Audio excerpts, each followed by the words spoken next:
जर तुम्हाला आयनिक इक्विलिब्रिया हा चॅप्टर बोर्ड एक्झामसाठी किंवा MHCET, आयसर, जेई, NEET अशा एक्झामसाठी जर तुम्हाला रिवाइज करायचा असेल तर हा व्हिडिओ तुमच्यासाठी आहे.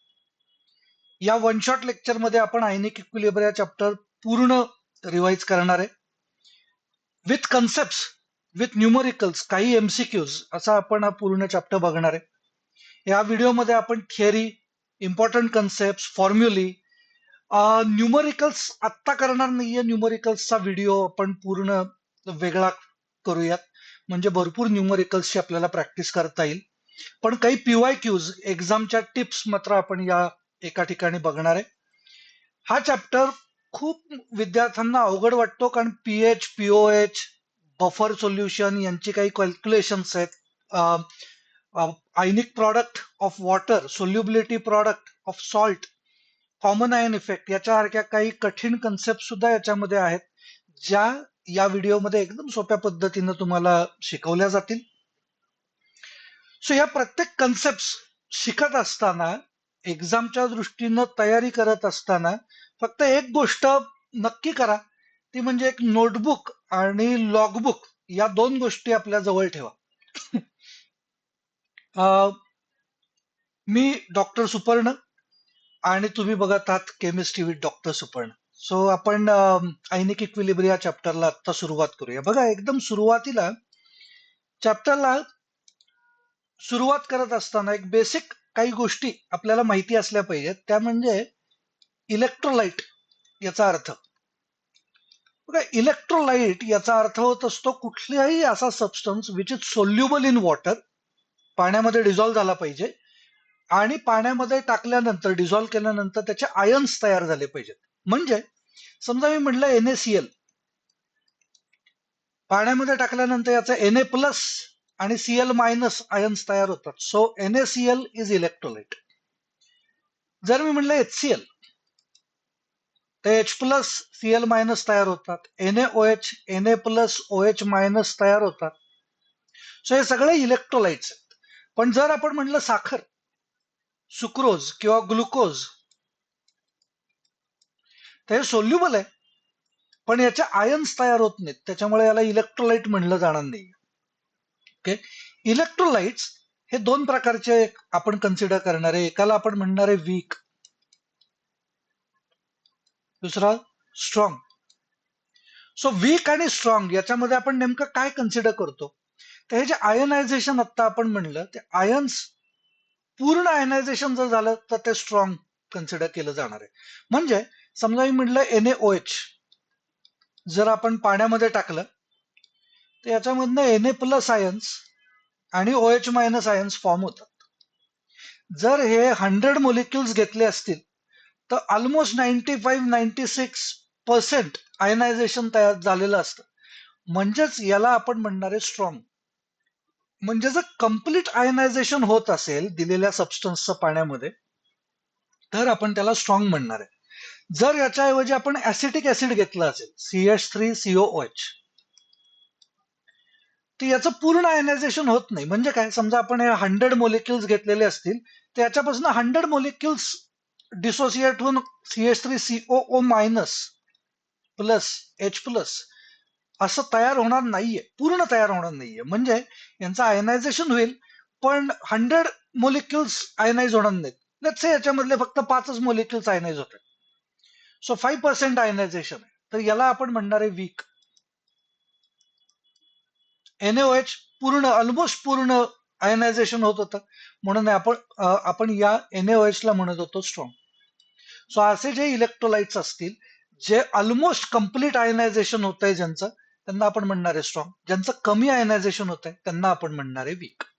सो आता चॅप्टरच्या सुरुवातीलाच आपण स्ट्रॉंग आणि वीक इलेक्ट्रोलाइट्स पैकी स्ट्रॉंग आणि वीक ऍसिड्स आणि बेसेस यांचे आपण एक्झाम्पल्स ही डोक्यामध्ये फिट बसवून ठेवायचे.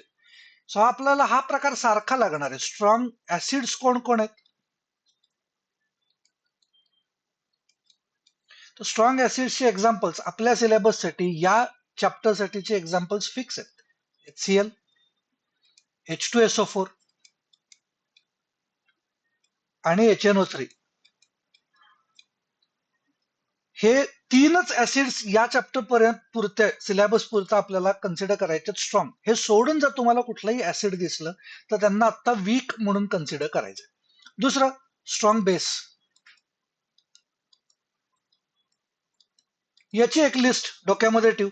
एक आहे NaOH आणि दुसरा आहे KOH. हे सोडून जर तुम्हाला कुठलाही बेस दिसला तर त्यांना आपण वीक म्हणून कन्सिडर करणार आहे. ओके, सुरुवात करूयात. आता बघा, आता आपण ऍसिड आणि बेस बद्दल बोललो, स्ट्रॉंग बद्दल. सो बाकीच्या सगळ्यांना आपण कन्सिडर करणारे वीक म्हणजे नेमकं कोण? समजा मी इथं वीक ऍसिड असं कन्सिडर करतो. वीक ऍसिड बघा, H2S, HCN, acetic acid CH3COOH, या सगळ्यांना आपण वीक कन्सिडर करणार आहे. याच्याऐवजी वीक बेस,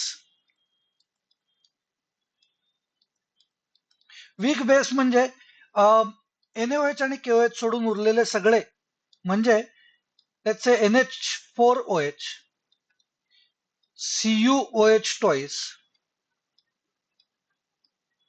ZnOH twice, याला आपण वीक बेस असं कन्सिडर करणार आहे. सो आता चॅप्टरच्या सुरुवातीला आपल्याला ऍसिड आणि बेसला डिफाईन करायचं. ऍसिड आणि बेसला डिफाईन करत असताना तुम्हाला लक्षात घ्यायचंय की त्याच्यासाठी आपल्याला 3 थिअरीज अप्लाय करायचे. सो या थिअरीज आपण एकानंतर एक जरा शांतपणे समजून घेण्याचा प्रयत्न करू. बघा, Arrhenius theory, first theory Arrhenius theory प्रमाणे ऍसिड याचा अर्थ होत असतो H+ आयन डोनर.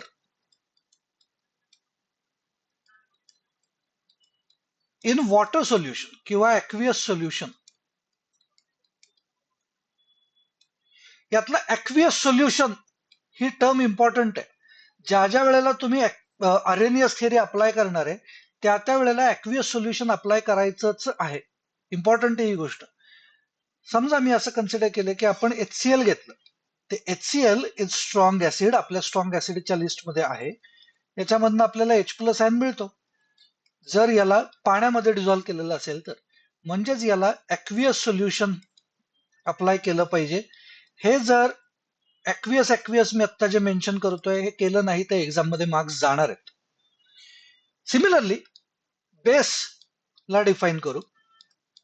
बेसची डेफिनेशन आहे OH- आयन डोनर. परत अरेनियस थिअरी अप्लाय करतोय त्याच्यामुळे ऍक्वियस सोल्युशन अप्लाय करायचं.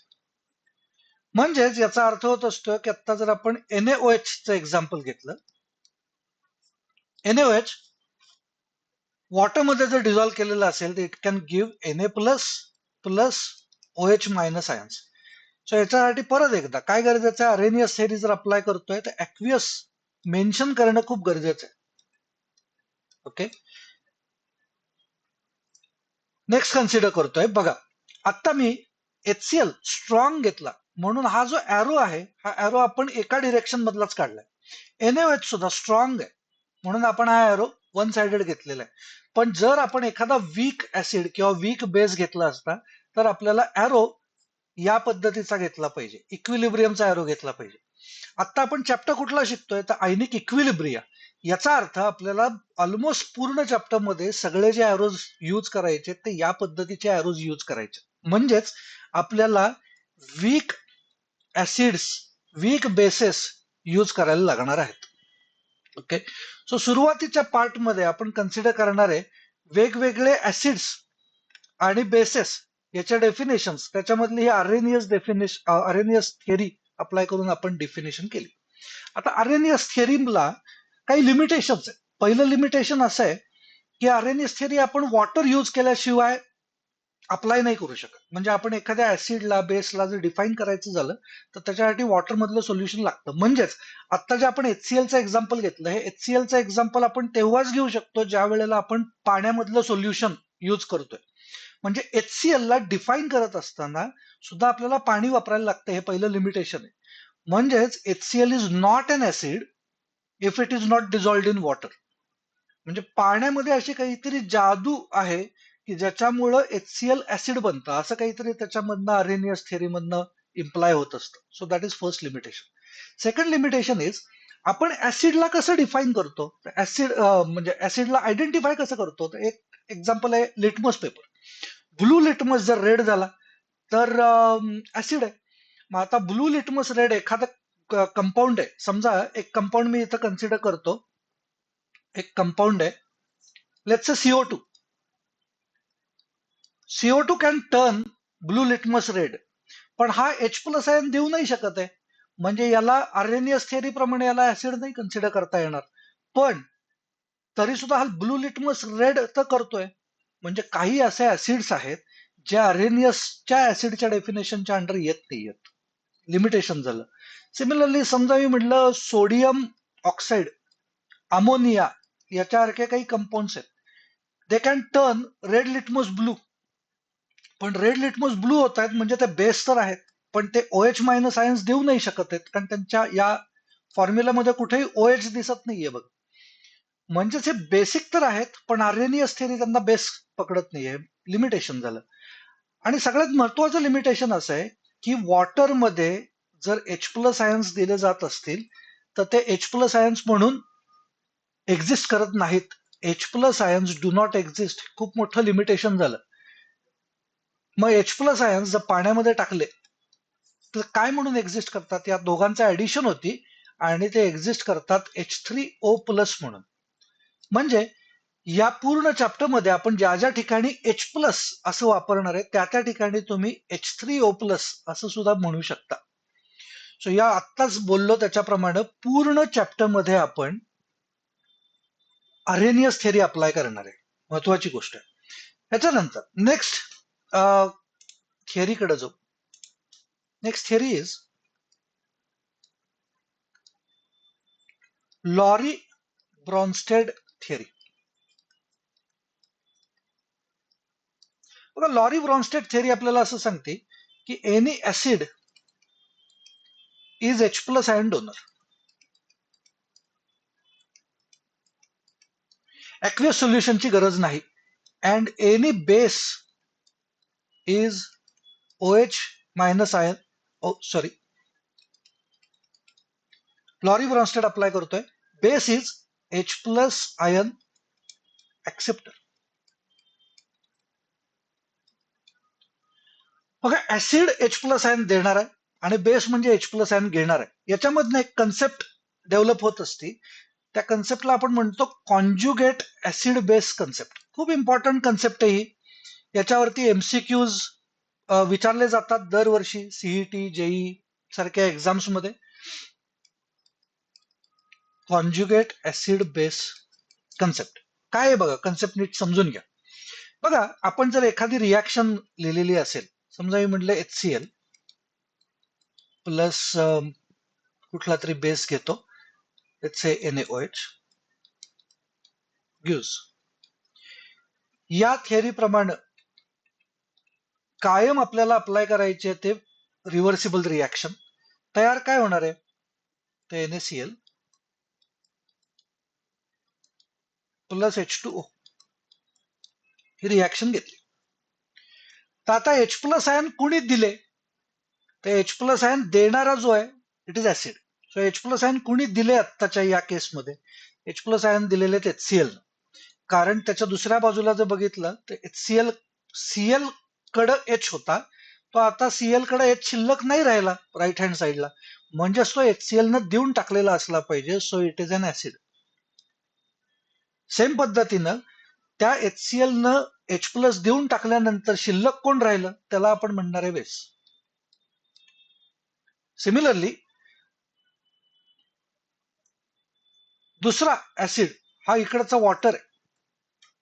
का वॉटर आहे, तर वॉटर न H+ आयन दिल्यानंतर इकडचे OH- आयन्स तयार होतात.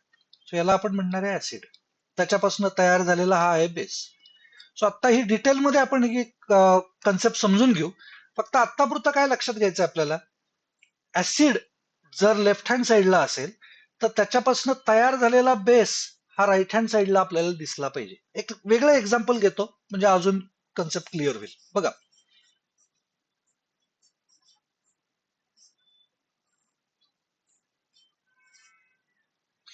एक एक्झाम्पल असं घेतो. Let's say HCl plus ammonia gives NH4 plus Cl minus. Okay, आपल्याला काय चेक करायचंय बघा, आपल्याला हे conjugate acid base pair identify करायला जर विचारलं असेल, आपल्याला काय चेक करायचंय, तर या लेफ्ट हँड साइडला जे HCl आणि NH3 आहेत, यांच्यापैकी कोण H प्लस आयन देऊ शकतं आणि कोण घेऊ शकतं. बघा आता याच्यासाठी काय चेक करायचं, तर लेफ्ट हँड साइडचा जर HCl तुम्ही बघितलात, तर त्याच्यापासून राईट हँड साइडला काय तयार झालं हे चेक करायचं. Cl मायनस तयार झाला. तर आता HCl आणि Cl मायनस याच्यामध्ये ज्याच्याकडे हायड्रोजन जास्त आहेत त्याला म्हणायचं ऍसिड, ज्याच्याकडे हायड्रोजन कमी आहेत त्याला म्हणायचं बेस. हे दोघ जण एकमेकांचे कॉन्जुगेट ऍसिड आणि बेस आहेत, म्हणजेच ही कॉन्जुगेट ऍसिड बेस पेअर आहे. म्हणजे याला जर मी म्हटलं ऍसिड 1 तर याला आपण म्हणणार आहे बेस 1. सेम पद्धतीनं जर या दोघांना चेक केलं तुम्ही, तर इथं काय दिसतंय, अमोनिया आणि अमोनियम ज्याच्याकडे H जास्त आहेत त्याला आपण म्हणणार आहे ऍसिड, ज्याच्याकडे H कमी आहेत त्याला आपण म्हणणार आहे बेस. म्हणजेच अमोनिया आणि अमोनियम हे दोघ जण एकमेकांचे ऍसिड बेस पेअर्स आहेत, कॉन्जुगेट ऍसिड बेस पेअर आहेत. त्यातला ऍसिड कोणतं, अमोनियम. मग याला मी म्हणतो अमोनियाला बेस 2, तर अमोनियम हा ऍसिड 2 असला पाहिजे. एखादं अजून एक्झाम्पल घेता येऊ शकेल. समजा मी म्हणलं HNO3 plus water gives H3O plus NO3 minus. कुठल्या सबस्टन्स पासून काय तयार झालंय हे ओळखता आलं पाहिजे. HNO3 पासून प्रॉडक्ट साईडला काय तयार झालं, NO3 मायनस तयार झालं. मग आता कुणाकडे हायड्रोजन जास्त आहेत HNO3 आणि NO3 मध्ये, याच्याकडे HNO3 कडे जास्त आहेत, म्हणून याला आपण म्हणायचं ऍसिड, याला आपण म्हणायचं बेस. याला जर ऍसिड 1 म्हणलं HNO3 ला, तर NO3 मायनसला बेस 1 म्हणलं पाहिजे, म्हणजे हे एकमेकांचे कॉन्जुगेट ऍसिड बेस पेअर्स झालेले आहेत. त्याच्यानंतर सिमिलरली H2O आणि H3O प्लस हे सुद्धा एकमेकांचे कॉन्जुगेट ऍसिड्स आणि बेसेस होतील. ही एक पेअर दुसरी तयार झाली.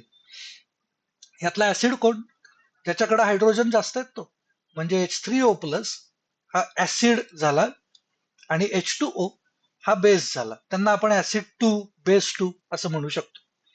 सो पुढच्या कन्सेप्टकडे जाऊ. नेक्स्ट थिअरी आहे, त्याला आपण म्हणणार आहे Lewis theory. Next theory Lewis theory. म्हणजे लुईस थिअरी प्रमाणे ऍसिडला आपण कसं डिफाईन करणार, तर ऍसिडला आपण डिफाईन करत असतो ऍज इलेक्ट्रॉन पेअर ऍक्सेप्टर, आणि base is defined as electron pair donor. अर्थ समजून घेऊ. बघा, ऍसिड जर इलेक्ट्रॉन पेअर ऍक्सेप्ट करणारा असेल तर त्यांच्यासाठी इलेक्ट्रॉन्स त्यांच्याकडे कमी असले पाहिजेत, म्हणजे त्यांच्यावरती पॉझिटिव्ह चार्ज असला पाहिजे. म्हणजे पॉझिटिव्हली चार्ज आयन्स जर असतील, let's say H plus ions positive charge आहे, Na plus ions, K plus, CH3 plus carbocation, हे सगळे ऍसिड झाले कारण त्यांच्याकडे पॉझिटिव्ह चार्ज आहे. So they are going to accept electron pair. Similarly neutral molecule सुद्धा असू शकतात which can accept electron pair. मग आता कुठले असे न्यूट्रल मॉलिक्युल्स आहेत ज्यांना इलेक्ट्रॉनची गरज आहे, तर ज्यांचं ऑक्टेट सॅटिस्फाय नाही झालेलं, म्हणजे जे इलेक्ट्रॉन डेफिशियंट आहेत, इनकम्प्लीट ऑक्टेटची एक्झाम्पल्स म्हणजे कोण, इनकम्प्लीट ऑक्टेटचे एक्झाम्पल्स म्हणजे AlCl3, BF3, 3च बॉन्ड्स तयार केलेत बघा. 3 बॉन्ड्स याचा अर्थ 6 इलेक्ट्रॉन्स. सो ऑक्टेट इनकम्प्लीट आहे, त्यामुळे यांना अजून 2 इलेक्ट्रॉनची गरज आहे. सिमिलरली BeCl2, हे एक्झाम्पल्स आपण ऍसिड लुईस ऍसिडची कन्सिडर करतो. लुईस प्रमाणे बेस कोण असू शकतात? Electron pair donor. परत एकदा याच्यामध्ये पण आपण दोन टाइप्स कन्सिडर करू. इलेक्ट्रॉन पेअर कोण डोनेट करेल? ज्यांच्यावरती निगेटिव्ह चार्ज असेल. निगेटिव्ह चार्ज असलेले म्हणजे OH minus, Cl minus, Cn minus, यांना बेस कन्सिडर केलं जाणार आहे. CH3 मायनस, निगेटिव्ह चार्जेस आहेत. आणि न्यूट्रल असतील तर, जर न्यूट्रल असतील तर त्यांच्यामधले कोण असले पाहिजेत? तर ज्यांच्याकडे एक्स्ट्रा इलेक्ट्रॉनची पेअर आहे, लोन पेअर असली पाहिजे. अमोनिया, नायट्रोजनच्या डोक्यावरती इथं लोन पेअर आहे. वॉटर मधल्या ऑक्सिजनकडे लोन पेअर आहे. अल्कोहोल घेतलं, ROH, तर अल्कोहोल मधल्या ऑक्सिजनकडे लोन पेअर आहे. यांना आपण म्हणणार आहे लुईस बेस, कारण त्यांच्याकडे एक्स्ट्रा इलेक्ट्रॉनची पेअर आहे जी ते द्यायला तयार आहेत. ओके, आता ही ऍसिड बेसची जी कन्सेप्ट झाली, याच्यावरती हे काही MCQs आहेत, हे जरा सॉल्व्ह करायचा ट्राय करा. व्हिडिओ पॉज करा, सॉल्व्ह करा आणि मग परत एकदा आन्सर बरोबर आहे ना एकदा चेक करा. बघा, which of the following is not a Lewis acid? Lewis ऍसिडचा अर्थ काय होत असतो? लुईसच्या प्रमाणे ऍसिड म्हणजे इलेक्ट्रॉन पेअर ऍक्सेप्टर. BF3 तीनच बॉन्ड्स आहेत, सो इनकम्प्लीट ऑक्टेटचं एक्झाम्पल आहे. FeCl3 इनकम्प्लीट ऑक्टेटचं एक्झाम्पल आहे. SiF4 याच्याकडं 4 बॉन्ड्स तयार झालेले आहेत, सो हे एक्झाम्पल असू शकतं. लुईस 4 बॉन्ड्स तयार झालेत, सॉरी, ऑक्टेट कम्प्लिटेड आहे, म्हणजे हे याला सुद्धा गरज नाहीये. C2H4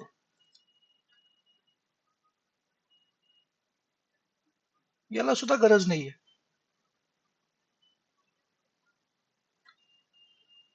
बघा, C2H4 ला सुद्धा गरज नाहीये. पण ट्रिकी एक्झाम्पल आहे आता हे. C2H4 याचा अर्थ होत असतो CH2 डबल बॉन्ड CH2, असं आहे. डबल बॉन्ड आहे याचा अर्थ होत असतो हा इलेक्ट्रॉन देऊ शकतो इथनं, म्हणजेच C2H4 is a base. Electron pair donor आहे, म्हणजे याचा आन्सर C2H4 असलं पाहिजे. बघा, नेक्स्ट MCQ बघूयात. इन द रिॲक्शन, काहीतरी एक रिॲक्शन दिलेली आहे, ह्याच्यामध्ये आपल्याला ऑप्शन्स बघितले तर कॉन्ज्युगेट ऍसिड बेस बद्दल बोलताना दिसतात. मग आता आपण जे बोललो होतो ब्रॉन्स्टेड लॉरी थेअरीच्या वेळेला, तो विचार आपल्याला करून बघायचा आहे. बघा, लेफ्ट हँड साईडला जर CH3COOH दिसलं तर त्याच्यापासून राईट हँड साईडला कोण तयार झालाय? तर हा तयार झालेला आहे. कुणाकडे हायड्रोजन जास्त आहेत? तो ऍसिड, म्हणजे हा ऍसिड झाला, त्याचा इकडं बेस तयार झाला. ओके, या दोघांमध्ये जर कम्पेअर करायचं झालं तर HF आणि F मायनस एकमेकांपासून तयार झालेत.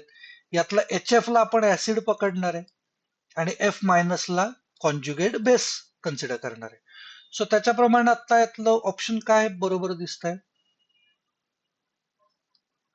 बी, option B, F minus is conjugate base of HF.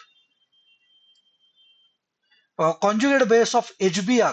परत एकदा व्हिडिओ पॉज करा आणि सॉल्व्ह करायचा प्रयत्न करा. HBr चा कॉन्ज्युगेट बेस, HBr चा बेस पाहिजे, म्हणजे HBr ने H प्लस देऊन टाकल्यानंतर शिल्लक काय राहिलं? तर Br मायनस, म्हणजे option is answer is B, answer is C. Next, which of the following can act as both Bronsted acid as well as base? म्हणजे हा H प्लस देऊ पण शकला पाहिजे आणि घेऊ पण शकला पाहिजे. ऑप्शन बी, त्याच्याकडे मायनस चार्ज सुद्धा आहे, म्हणजे तो H प्लस आयन घेऊन न्यूट्रलाइज होईल, आणि त्याच्याकडे H अजून एक्स्ट्राचा आहे सुद्धा, जो H प्लस देऊन तो ऍसिड म्हणून सुद्धा ऍक्ट होऊ शकतो.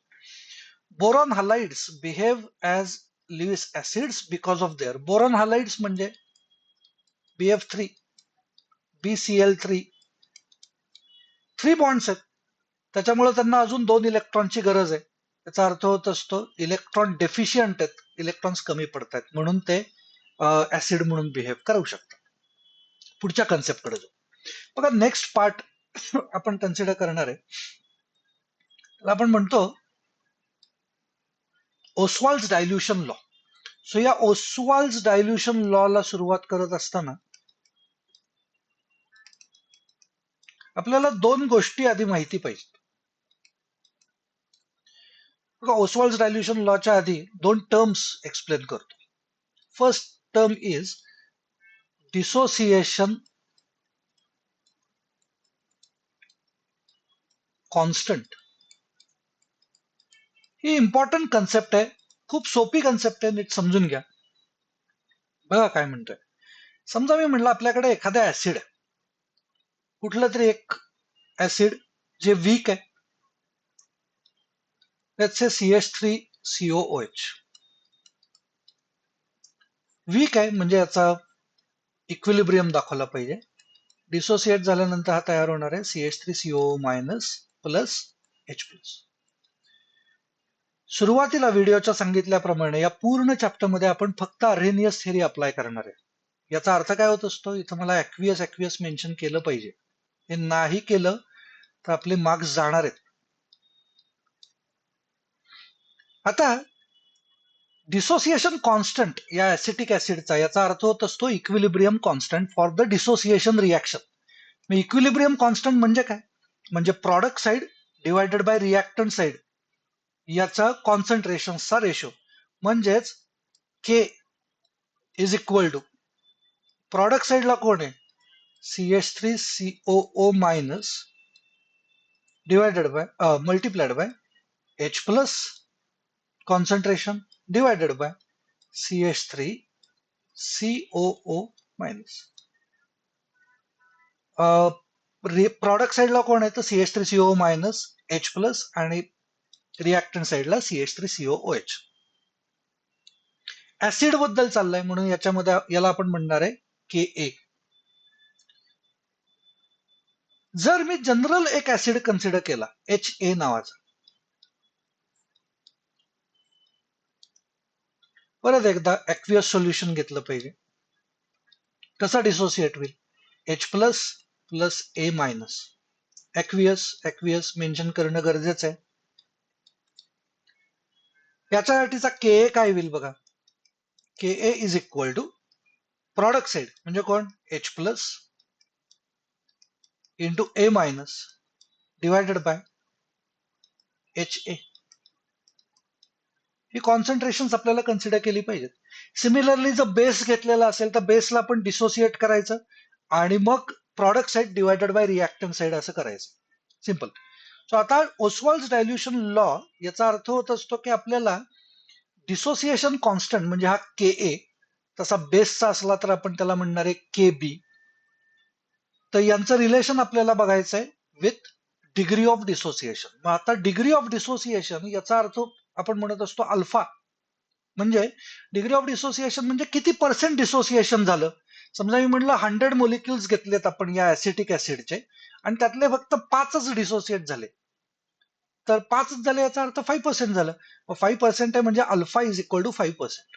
Degree of dissociation is 5%. म्हणजेच पर्सेंटच्या ऐवजी नुसती व्हॅल्यू जर द्यायची झाली तर आपण त्याला काय म्हणणार आहे 0.05 इज अल्फा. 5% किंवा 0.05 या पद्धतीनं आपण डिग्री ऑफ डिसोसिएशन म्हणणार. आता जर मला व्हॅल्यू पाहिजे असली, यांचं रिलेशन आपल्याला जर कॅल्क्युलेट करायचं असलं तर आपल्याला कसं कन्सिडर करायचंय बघा. समजा मी म्हटलं आत्ताच एक्झाम्पल घेतो, HA gives H+ plus A- नावाचा HA नावाचा एक ऍसिड आहे, वीक ऍसिड. वॉटर मधलं सोल्युशन प्रिपेअर केलं, डिसोसिएशन झालं. तर आता याच्याप्रमाणे आपण जर कन्सिडर केलं की इनिशियल किती मोल्स याचे घेतोय, तर समजा मी म्हटलं इनिशियल मोल्स मी 1 घेतले, तर सुरुवातीला याचं आयनायझेशन काहीच झालेलं नसेल, त्याच्यामुळे याचं 0 आयन्स तयार झालेले असतील H+ आणि A- चे. कधीतरी जाऊन इक्विलिब्रियम अचीव्ह झाला. इक्विलिब्रियम अचीव्ह झाल्यानंतर H+ आयन्स किती तयार झालेले असतील, तर जेवढे डिग्री ऑफ डिसोसिएशन आहे तेवढे अल्फा इतके तयार झालेले असतील. हा सुद्धा A- सुद्धा अल्फा इतका तयार होईल. मग HA किती शिल्लक राहील, तर 1 घेतलेला होता त्यातले अल्फा तर डिसोसिएट झाले, म्हणजे 1 - अल्फा इतके तयार झालेले असतील. आता जर एवढे तयार झालेले असतील आयन्स तर मग त्यांचं कॉन्सन्ट्रेशन आपण कसं काढतो? तर कॉन्सन्ट्रेशन म्हणजे या सगळ्याला आपण कॉन्सन्ट्रेशन सी न मल्टिप्लाय करतो. म्हणजे किती होणार आहे? तर C multiplied by 1 minus alpha, C multiplied by alpha, C multiplied by alpha, हे यांचं कॉन्सन्ट्रेशन झालं या प्रत्येकाचं. ओके, म्हणजे जर आपल्याला के कॅल्क्युलेट करायचं झालं तर के चा अर्थ काय आहे?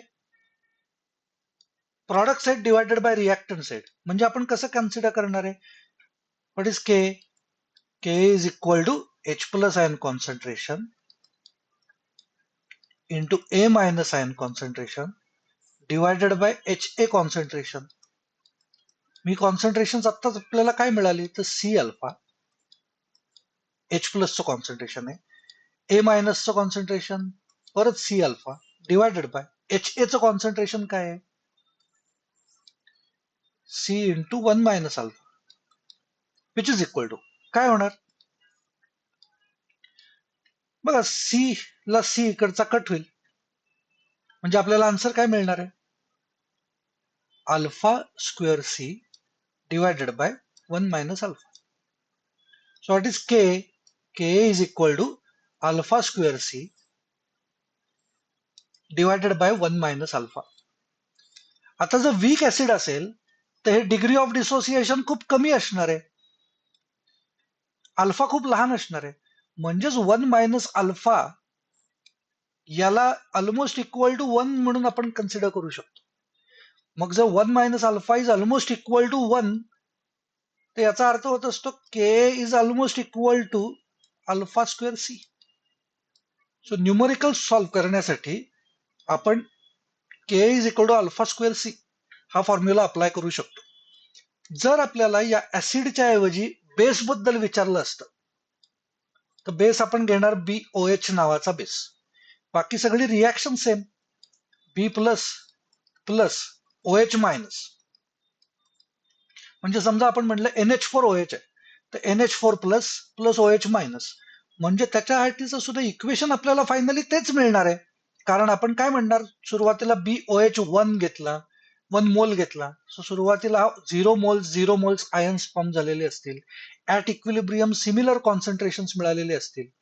मग त्याच्यासाठीचा K dissociation constant of base फक्त काय वापरायचा? तर के च्या ऐवजी म्हणायचं K B is equal to product side. इथं लिहितो K B is equal to B plus into OH minus divided by BOH. तरी व्हॅल्यूज काय येणार आहेत? सेम येणार, C alpha into C alpha divided by C into 1 minus alpha. म्हणजे आपल्याला finally K B is equal to value काय मिळणार? तर alpha square C. So same equation आपल्याला अप्लाय करायचं आहे, वीक ऍसिड असू देत नाही तर वीक बेस असू देत. K is equal to alpha square C, Kb is also equal to alpha square C. हे एमसीक्यू सॉल्व्ह करता येतात का? एकदा चेक करा, व्हिडिओ पॉज करा. बघा, acetic acid is a weak electrolyte. का वीक? कशामुळे आपण त्याला म्हणतो?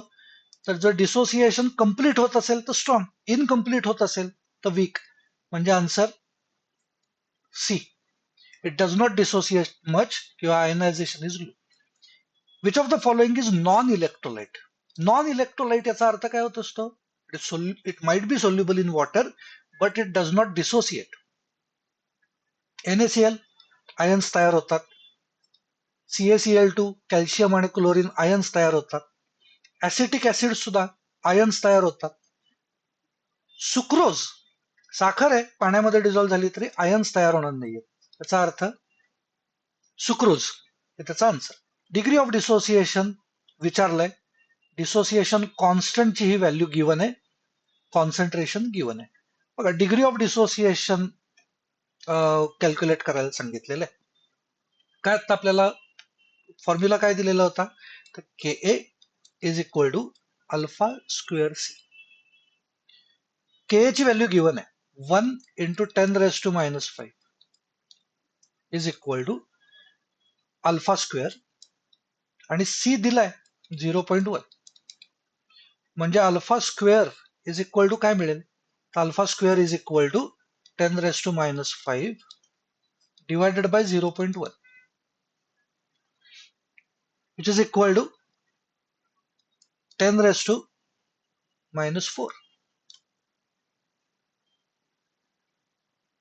So alpha square जर 10⁻⁴ असेल तर what is alpha? 10⁻². So answer is D. बघा नेक्स्ट कन्सेप्ट कडे जाऊ. नेक्स्ट कन्सेप्ट आहे ionic product of water. Extremely important concept. बघा वॉटर जर घेतलं आपण तर वॉटरचं डिसोसिएशन जर आपण कन्सिडर केलं, it dissociates as H plus plus OH minus. परत एकदा सांगतो, पूर्ण चॅप्टर मध्ये आपण अर्रेनियस थिअरी अप्लाय करणार आहे, त्यामुळे आपल्याला ॲक्वियस सोल्युशन्स कन्सिडर करायचे. म्हणजेच जर आपण वॉटरच घेतलेलं असेल तर आपण त्याला लिक्विड म्हणणार, पण त्यातनं तयार झालेल्या आयन्सला आपल्याला ॲक्वियस मेन्शन केलं पाहिजे. हे जर मेन्शन नाही केलं तर याच्यामध्ये आपले मार्क्स जाणार आहेत. आता H2O चं डिसोसिएशन झालं. H2O dissociates as H plus plus OH minus ions. तर आपण आत्ताच इक्विलिब्रियम कॉन्स्टंट K अप्लाय करू. What is K for this reaction? Product side divided by reactant side. म्हणजे आपल्याला काय मिळणार? H plus into OH minus divided by H2O. Product साइडला जे होते ते घेतले, डिवायडेड बाय रिएक्टंट साइडचं वॉटर घेतलं. आता water is very weak electrolyte, म्हणजे वॉटर खूप कमी डिसोसिएट होतं, खूपच कमी डिसोसिएट होतं. याचा अर्थ याचं कॉन्सन्ट्रेशन हे कॉन्स्टंट म्हणून आपल्याला K डॅश असं घेता येऊ शकतं. म्हणजे त्याचा अर्थ काय होत असतो? इज इक्वल टू जर म्हणलं तर H plus concentration into OH minus ion concentration divided by water कॉन्सन्ट्रेशनच्या ऐवजी आपण K डॅश यूज करू. म्हणजेच जर मी K इंटू K डॅश म्हणलं तर that will be equal to H plus concentration into OH minus concentration. एवढंच शिल्लक राहील. तर हा कॉन्स्टंट होता, इक्विलिब्रियम कॉन्स्टंट मल्टिप्लाइड बाय हा K डॅश. दोन कॉन्स्टंटचं मल्टिप्लिकेशन केलं तर आपल्याला अजून एक कॉन्स्टंट मिळेल, ज्याला आपण रिप्रेझेंट करणार आहे ऍज KW. KW ला आपण म्हणणार आहे ionic product of water. Ionic product of water म्हणजे आयनिक प्रॉडक्ट. याचा अर्थ काय? तर प्रॉडक्ट म्हणजे मल्टिप्लिकेशन. कशाचं मल्टिप्लिकेशन? तर आयन्सचं मल्टिप्लिकेशन. कुणाच्या? तर वॉटर डिसोसिएट झाल्यानंतर जे आयन्स तयार होतात H प्लस आणि OH मायनस, त्यांच्या कॉन्सन्ट्रेशनचं मल्टिप्लिकेशन आपण घेतो. नॉर्मली ज्या वेळेला टेम्परेचर 25 डिग्री सेल्सिअस असतं त्यावेळेला H plus ion concentration is 10⁻⁷. मग जेवढे H प्लस आयन्स तयार होतील तेवढेच OH मायनस आयन्स तयार होतील, त्यामुळे त्याचं कॉन्सन्ट्रेशन सुद्धा 10⁻⁷ इतकं असणार आहे. म्हणजेच KW ची व्हॅल्यू किती येणार तयार होणार आहे? तर 10⁻⁷ मल्टिप्लाइड बाय 10⁻⁷. म्हणजेच KW ionic product of water is always equal to 10⁻⁴. Okay. मग आता 10⁻⁴ असं जर असेल तर ही फिक्स व्हॅल्यू झाली. कधी? जर आपण टेम्परेचर 25 डिग्री सेल्सिअस घेत असलो तर. ही इम्पॉर्टंट व्हॅल्यू आहे, याच्यावरनं आपण काही कन्सेप्ट शिकणार आहे. सो त्यातलं पहिली कन्सेप्ट आपण कन्सिडर करू. बघा एक कन्सेप्ट आहे, त्याला आपण म्हणणार आहे pH. Very important concept. PH हे आपण ऍसिडिटी किंवा बेसिसिटी एखाद्या सोल्युशनची कॅल्क्युलेट करण्यासाठी आपण यूज करत असतो. पीएच ला आपण डिफाईन असं करतो, pH is equal to negative log of H plus ion concentration. Similarly दुसरी कन्सेप्ट आहे POH is equal to negative log of OH minus ion concentration. आता सुरुवातीला आत्ताच आपण वॉटरच्या केसमध्ये असं म्हणलं होतं की H प्लस आयन कॉन्सन्ट्रेशन इथे किती दिसतंय? तर 10⁻⁷. म्हणजे जर मला वॉटरचा पीएच कॅल्क्युलेट करायचा असला आपण कसं कॅल्क्युलेट करू शकतो? तर negative log of H plus ion concentration किती होतं? तर 10⁻⁷. ओके. म्हणजेच काय होणार? विच इज इक्वल टू, ही मायनस साईन आहे तशीच ठेवली, लॉग 10⁻⁷. कसं कॅल्क्युलेट करू शकतो? Log of m⁻⁴. कसं कॅल्क्युलेट करतो आपण? That is n log m. Okay, म्हणजेच आपण इथं काय म्हणणार आहे, लॉग ऑफ 10⁻⁻⁷ म्हणजेच -7 into log of 10. What is log of 10? Log of 10 is 1. म्हणजेच it will be equal to 7. Okay, so pH 7 हा वॉटरचा आहे. म्हणजेच जर आपण pH ची एक स्केल कन्सिडर केली तर या स्केल प्रमाणे pH 0 पासून pH 14 पर्यंत आपण जर आलो तर यातले pH 7 जर असेल तर दॅट इज न्यूट्रल. ओके, तर pH समजा मी असं म्हणलं की आपण याच सोल्युशन मध्ये, या पाण्यामध्ये समजा आपण थोडं H+ आयन्स ऍड केले, HCl म्हणजे ऍसिड कुठलं तरी ऍड केलं, तर काय फरक पडणार आहे? तर फरक असा पडेल की आता जे आपण इथं 10⁻⁻7 घेतलं होतं H+ आयन कॉन्सन्ट्रेशन, ते थोडंसं वाढेल. मग 10⁻⁻7 पेक्षा थोडंसं ते जास्त होईल. थोडं जास्त झालं ते मी समजा असं कन्सिडर करतो की ते 10⁻⁻7 च्या ऐवजी थोडीशी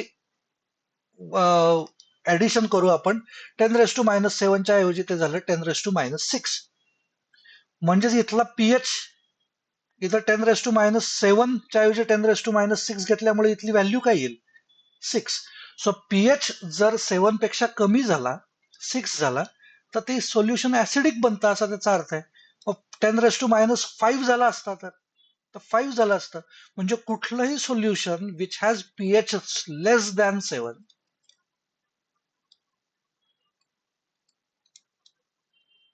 is acidic.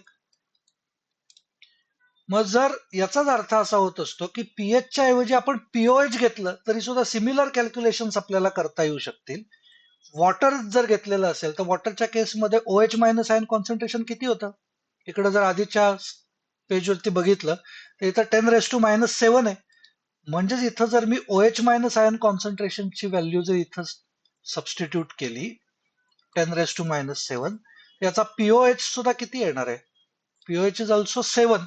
So pH is also 7. pOH is also 7. So आपल्याला एक फॉर्म्युला मिळतो. काय फॉर्म्युला मिळणार आहे? pH plus pOH is equal to 14. Important formula आहे. याच्यावरती काही न्यूमरिकल्स आपण सॉल्व्ह करण्याचा प्रयत्न करू. बघा, वेगवेगळे एक्झाम्पल्स घेतोय आणि मग ती सॉल्व्ह करू. pH is equal to negative log of H+ ion concentration. समजा आपल्याला H+ आयन कॉन्सन्ट्रेशन काहीतरी दिलंय. Let's say H+ ion concentration is equal to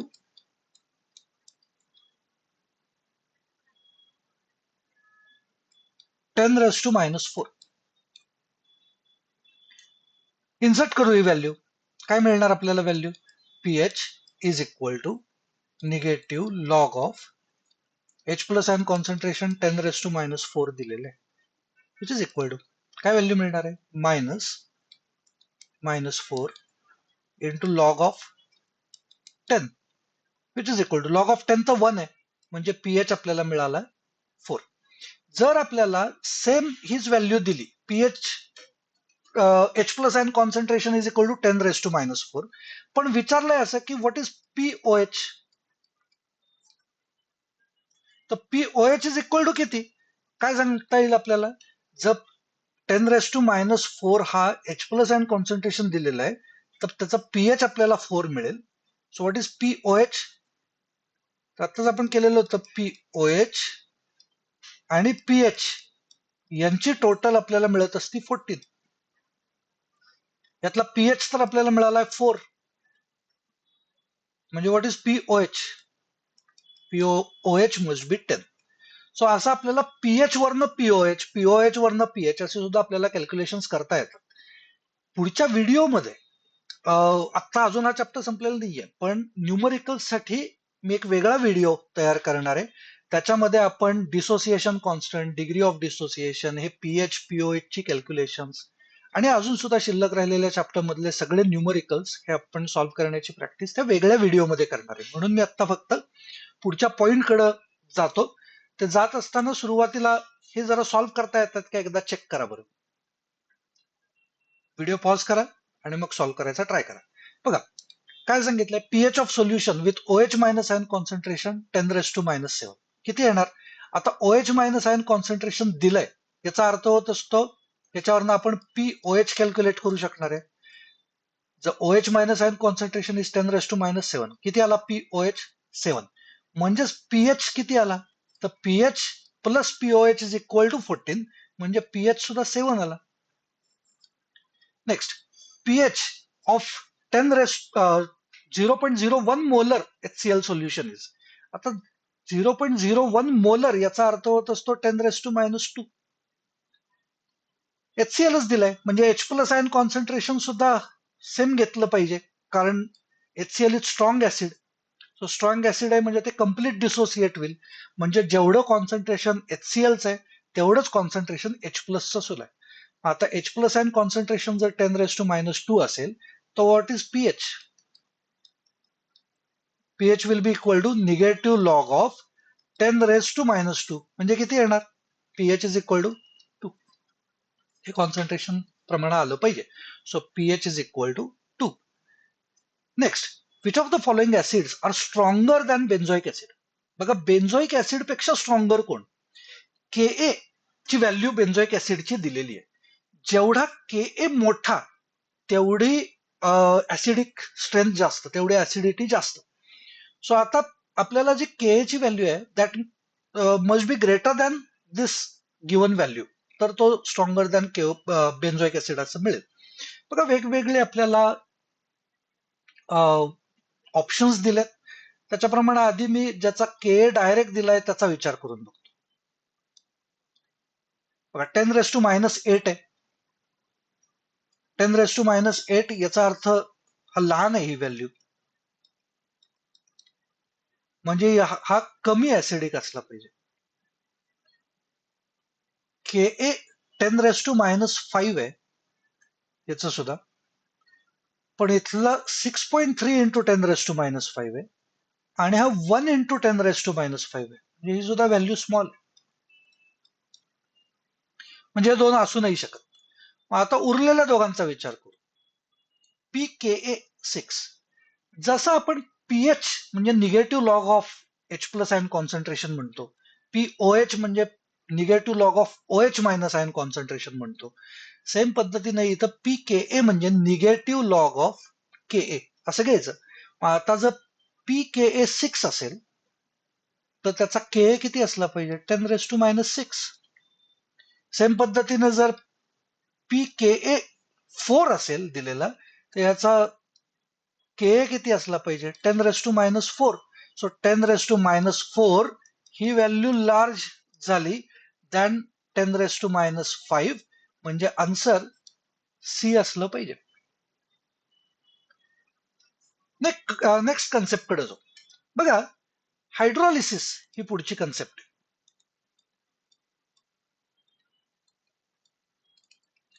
hydrolysis याचा अर्थ होत असतो रिॲक्शन विथ वॉटर. बेसिक सांगायचं झालं तर एक रिॲक्शन आपण अगदी स्कूल लेवल पासून आपण एक रिॲक्शनचा टाईप शिकत असतो की acid plus base give salt plus water. तर हीच रिॲक्शन उलट्या डिरेक्शनला आपण नेली की आपण त्याला म्हणणार आहे हायड्रॉलिसिस, म्हणजे salt plus water give acid plus base. आता याचा विचार करून बघू आपण, याच्या डिटेलमध्ये जाऊ थोडंसं. सॉल्ट्स जे असतात ज्यांचा हायड्रॉलिसिस आपल्याला शिकायचं आहे ते 4 टाईपचे असतात. कुठले टाईप्स, तर या टाईप्स अवलंबून कशावरती आहेत, तर हे जे ऍसिड आणि बेस तयार होणार आहेत त्या सॉल्टचं हायड्रॉलिसिस झाल्यानंतर, ते ऍसिड्स आणि बेसेस हे स्ट्रॉंग आहेत का वीक आहेत त्याच्याप्रमाणे आपण त्यांना सॉल्ट्सना आपण डिफाईन करणार आहे. म्हणजे salt of strong acid strong base, salt of strong acid weak base, strong base weak acid,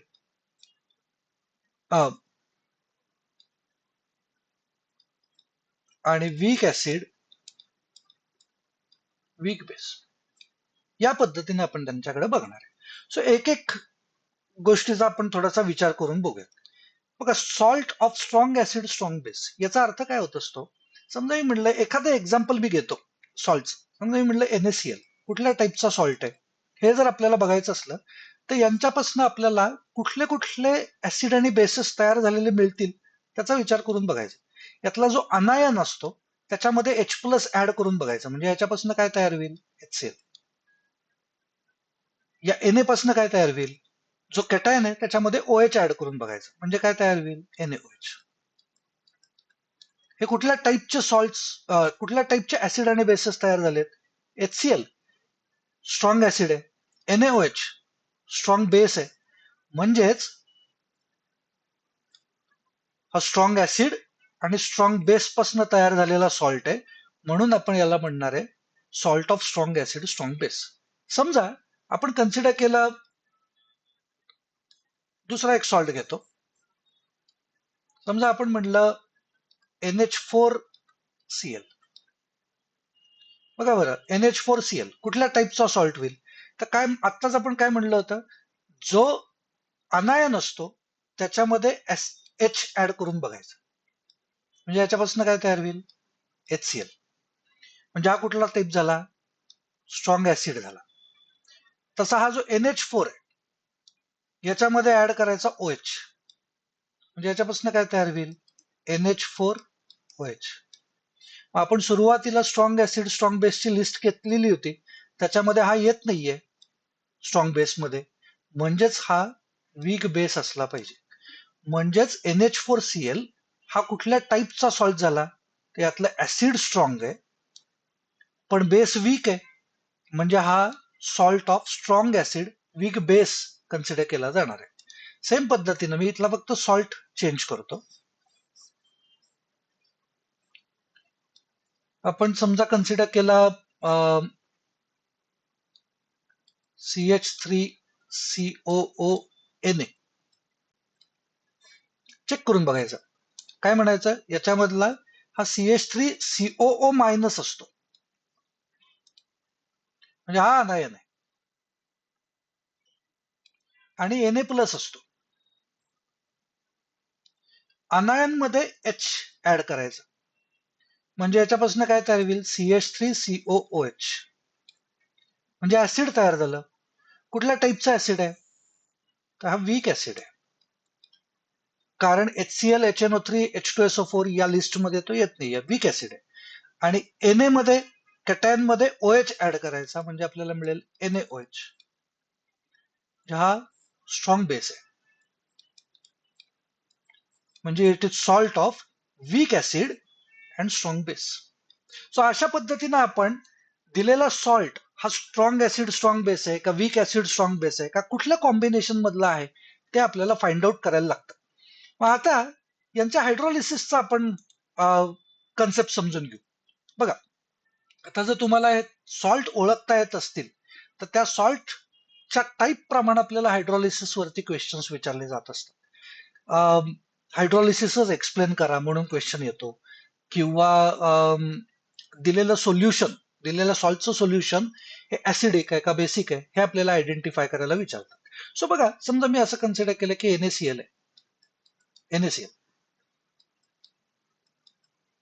hydrolysis किंवा रिॲक्शन ऑफ वॉटर कन्सिडर करू, काय तयार होणार यांच्या रिॲक्शन मधनं, तर एक तयार होईल HCl, दुसरं तयार होणार आहे NaOH. इम्पॉर्टंट काय, आर्हेनियस थेरी अप्लाय करतोय, सो ऍक्वियस मेन्शन केलं पाहिजे.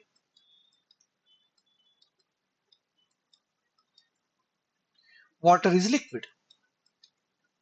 बघा, हायड्रोलिसिसचा विचार करत असताना काय लक्षात घ्यायचंय, तर यातला आयनिक फॉर्म मध्ये ही रिॲक्शन लिहून बघायची. आयनिक फॉर्म इम्पॉर्टंट स्टेप सांगतोय. काय करायचं असतं, यातला जो सॉल्ट आहे या सॉल्टला आयन्सच्या फॉर्म मध्ये लिहायचं, म्हणजे काय लिहिणार बघा, Na+ प्लस Cl मायनस. ऍक्वियस तर मेन्शन केलंच पाहिजे. ओके, प्लस वॉटर, मगाशीच आपण बोललो होतो वॉटर इज वीक. वीक जर असेल तर त्याला आहे तसंच ठेवायचं. जर ऍसिड बेस पैकी जो कुठला स्ट्रॉंग असेल त्या स्ट्रॉंगला आयनच्या फॉर्म मध्ये लिहायचं, वीकला आहे तसं लिहायचं, मोलिक्युलच्या फॉर्म मध्ये लिहायचं. बघा अर्थ काय झाला या गोष्टीचा, इक्विलिब्रियम आहे तसा, वॉटर लिक्विड आहे तसंच. HCl जर स्ट्रॉंग असेल तर आयनच्या फॉर्म मध्ये लिहायचं, जर वीक असेल तर HCl मोलिक्युल म्हणून लिहायचं. HCl कसं आहे, स्ट्रॉंग आहे, म्हणजे कसं लिहिलं पाहिजे, H plus plus Cl minus plus. NaOH strong असेल तर आयन म्हणून लिहायचं आहे, वीक असेल तर आहे तसं लिहायचं. काय आहे, स्ट्रॉंग आहे. स्ट्रॉंग आहे याचा अर्थ कसं लिहिलं पाहिजे, Na plus plus OH minus. बाकी ऍक्वियस सगळं मेन्शन करू. या फॉर्म मध्ये रिॲक्शन लिहिता आली पाहिजे, म्हणजे मग आपल्याला काय करता येतं, कॉमन गोष्टी लेफ्ट हँड साईड आणि राईट हँड साईडच्या कट करता येतात. काय इकडं Na प्लस लेफ्ट हँडला पण आहे, राईट हँडला पण आहे, कट करून टाकू. Cl मायनस लेफ्टला पण आहे, राईटला पण आहे, कट करून टाकू. आता सगळ्या कॉमन गोष्टी कट केल्यानंतर रिॲक्शन शिल्लक काय राहिली, H2O gives H plus plus OH minus. H2O is liquid, H plus aqueous, OH minus aqueous. म्हणजेच आता याचा अर्थ काय झाला की या फायनल रिॲक्शन मध्ये, या रिॲक्शनला मी म्हणतो फायनल रिॲक्शन किंवा ओव्हरऑल रिॲक्शन, या फायनल रिॲक्शन मध्ये आपल्याला सॉल्ट मधला काही पार्ट दिसतच नाहीये. जो NaCl घेतलेला होता त्यातलं काहीच दिसत नाहीये, तर नुसतं वॉटरच्याच डिसोसिएशनची रिॲक्शन आहे. H2O gives H plus plus OH minus, एवढीच रिॲक्शन आहे. म्हणजे जर या फायनल रिॲक्शन मध्ये सॉल्टचा कुठलाच पार्ट आपल्याला दिसत नसला तर याचा अर्थ होत असतो की हा जो सॉल्ट आहे NaCl घेतलेला, इट कॅनॉट बी हायड्रोलाइज्ड. तर हा क्वेश्चन आपल्याला विचारला जातो, गिव्ह रिझनच्या फॉर्म मध्ये विचारलं जातं की why salt of strong acid strong base cannot be hydrolysed. Or example घेऊन विचारलं जाऊ शकतं की why salt NaCl aqueous solution of NaCl is neutral. काय न्यूट्रल कशामुळे, तर जेवढे H प्लस आयन्स या फायनल रिॲक्शन मध्ये तयार झालेत तेवढेच OH मायनस आयन्स पण दिसत आहेत. कशामुळं, ते फक्त वॉटरचं डिसोसिएशन आहे, त्याच्यामुळे जेवढे H प्लस आयन कॉन्सन्ट्रेशन आहे तेवढंच OH मायनस आयन कॉन्सन्ट्रेशन आहे. म्हणजे याचा अर्थ होत असतो की न्यूट्रल सोल्युशन तयार झालेलं आहे. पुढच्या कन्सेप्ट कडे म्हणजे पुढच्या सॉल्ट कडे जाऊ. सॉल्ट चेंज करतो. सॉल्ट आपण कन्सिडर करूयात, लेट्स से NH4Cl घेतला. NH4Cl वॉटर बरोबरची रिॲक्शन कन्सिडर करूयात, काय तयार होईल, NH4 प्लस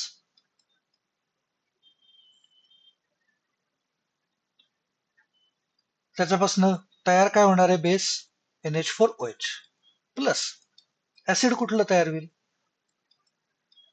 HCl. ओके, म्हणजे मगाशी म्हणलं तसं ऍक्वियस, वॉटर इज लिक्विड, ऍक्वियस मेन्शन करून टाकू. आयनिक रिॲक्शन, आयनिक फॉर्म काय करायचं, सॉल्ट जो असतो तो आयनच्या फॉर्म मध्ये लिहायचा, वॉटर आहे तसंच लिहून ठेवायचं,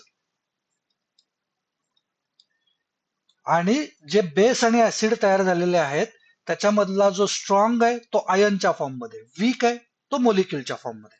आता चेक करायचं NH4OH स्ट्रॉंग आहे का वीक आहे, आपल्या लिस्ट मध्ये आहे का, तर नाहीये, म्हणजे हा वीक आहे. मग वीक जर असेल तर आहे तसंच लिहिला पाहिजे, म्हणजे याला लिहिलं जाणार NH4OH प्लस HCl. स्ट्रॉंग आहे का वीक आहे, स्ट्रॉंग आहे.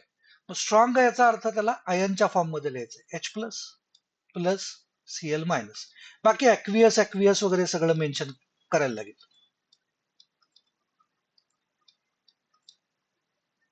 हे सगळे ऍक्वियस मेन्शन केलं, वॉटरला लिक्विड मेन्शन केलं. आता काय करायचं, पुढची स्टेप काय मगाशी सांगितली होती, कॉमन गोष्टी कट करायच्या. काय आहे कॉमन? Cl मायनस रिॲक्शनच्या दोन्ही साईडला आहे, कट केलं. बाकी काही कट होत नाहीये, म्हणजे फायनल रिॲक्शन आपल्याला काय मिळाली, NH4 plus plus H2O gives NH4OH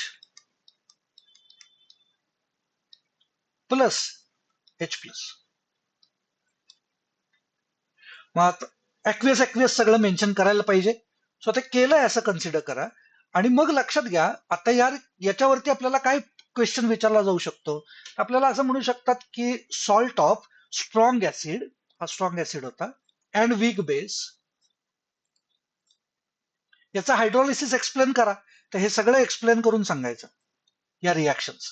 अजून काय विचारू शकतात आपल्याला, तर आपल्याला म्हणू शकतात की NH4Cl चा हायड्रोलिसिस एक्सप्लेन करा, म्हणजे कुठला तरी एखादा एक्झाम्पल घेऊन एक्सप्लेन करायला सांगू शकतील. किंवा ते आपल्याला म्हणू शकतात की Y solution of NH4Cl is acidic, explain करा. परत सेम करायचं, ऍसिडिक का आहे याच्यात लक्षात घ्यायचं, NH4OH हा वीक आहे आणि फायनल रिॲक्शन मध्ये आपल्याला H प्लस आयन्स दिसत आहेत सेपरेटली.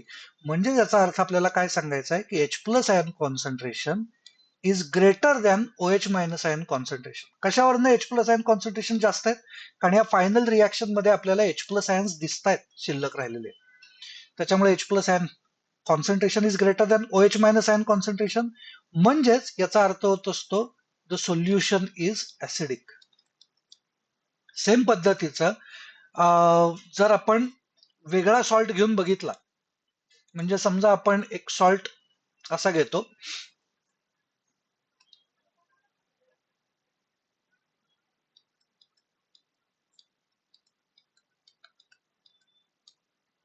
काय होणार, reaction with water,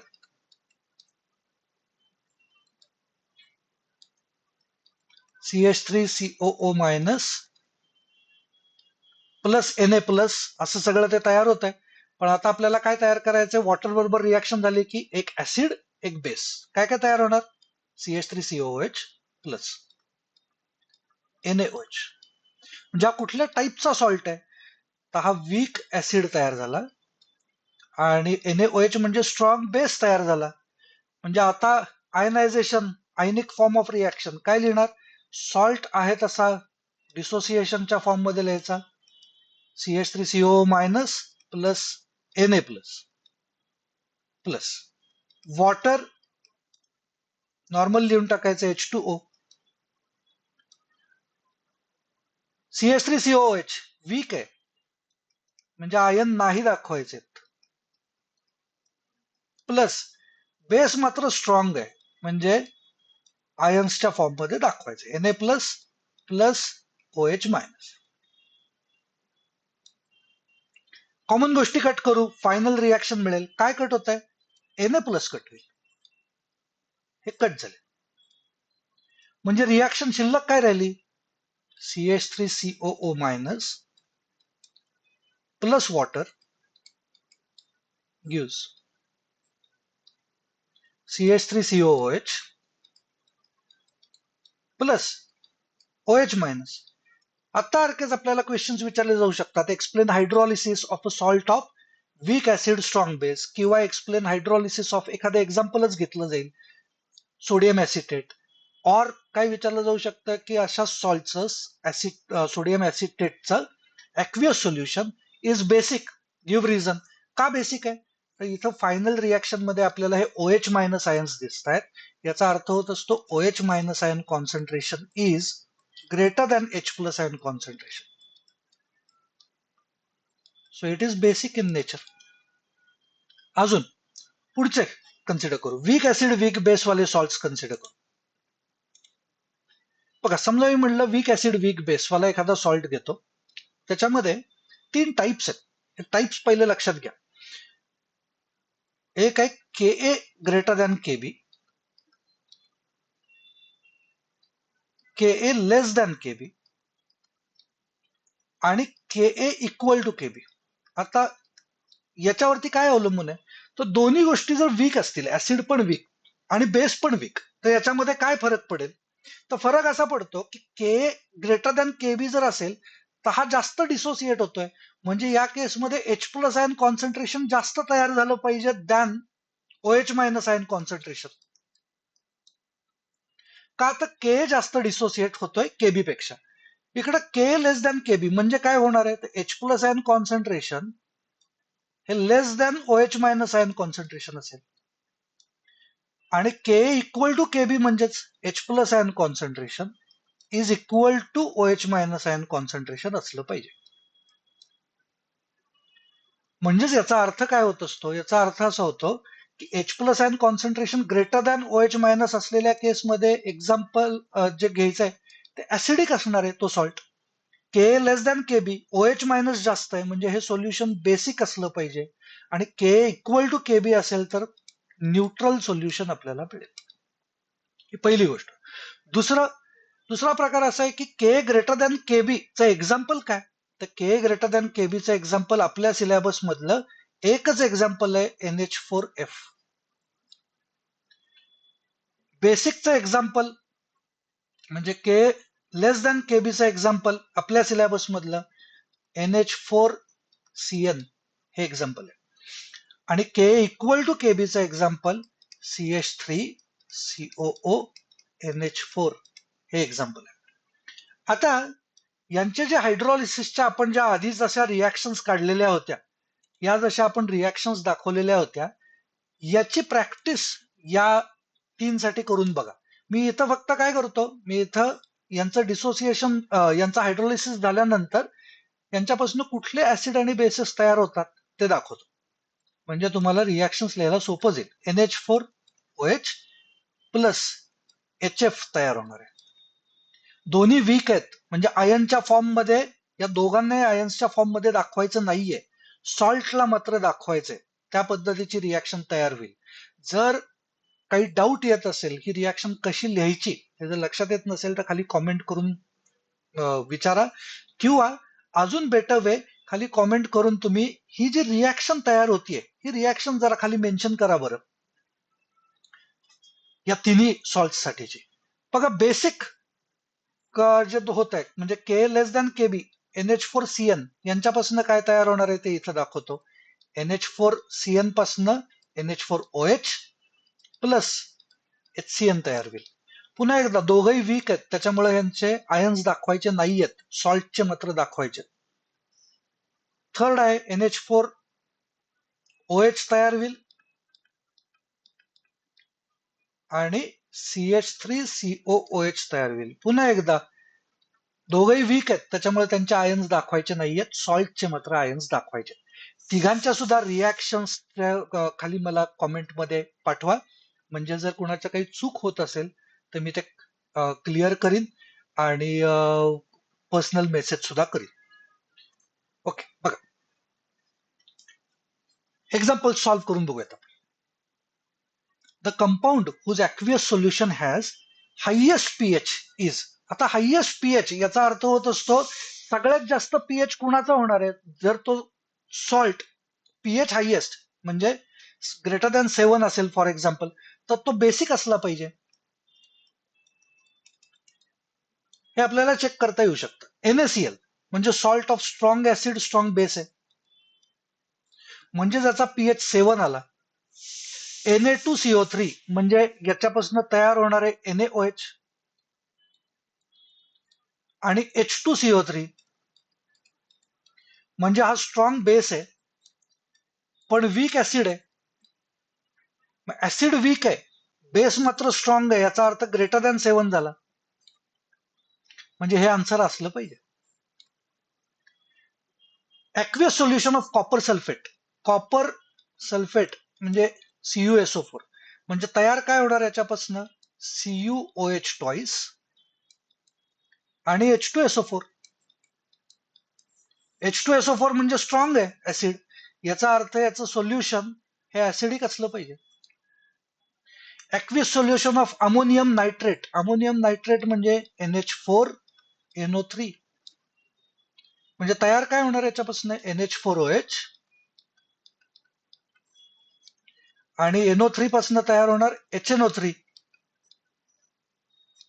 HNO3 is strong,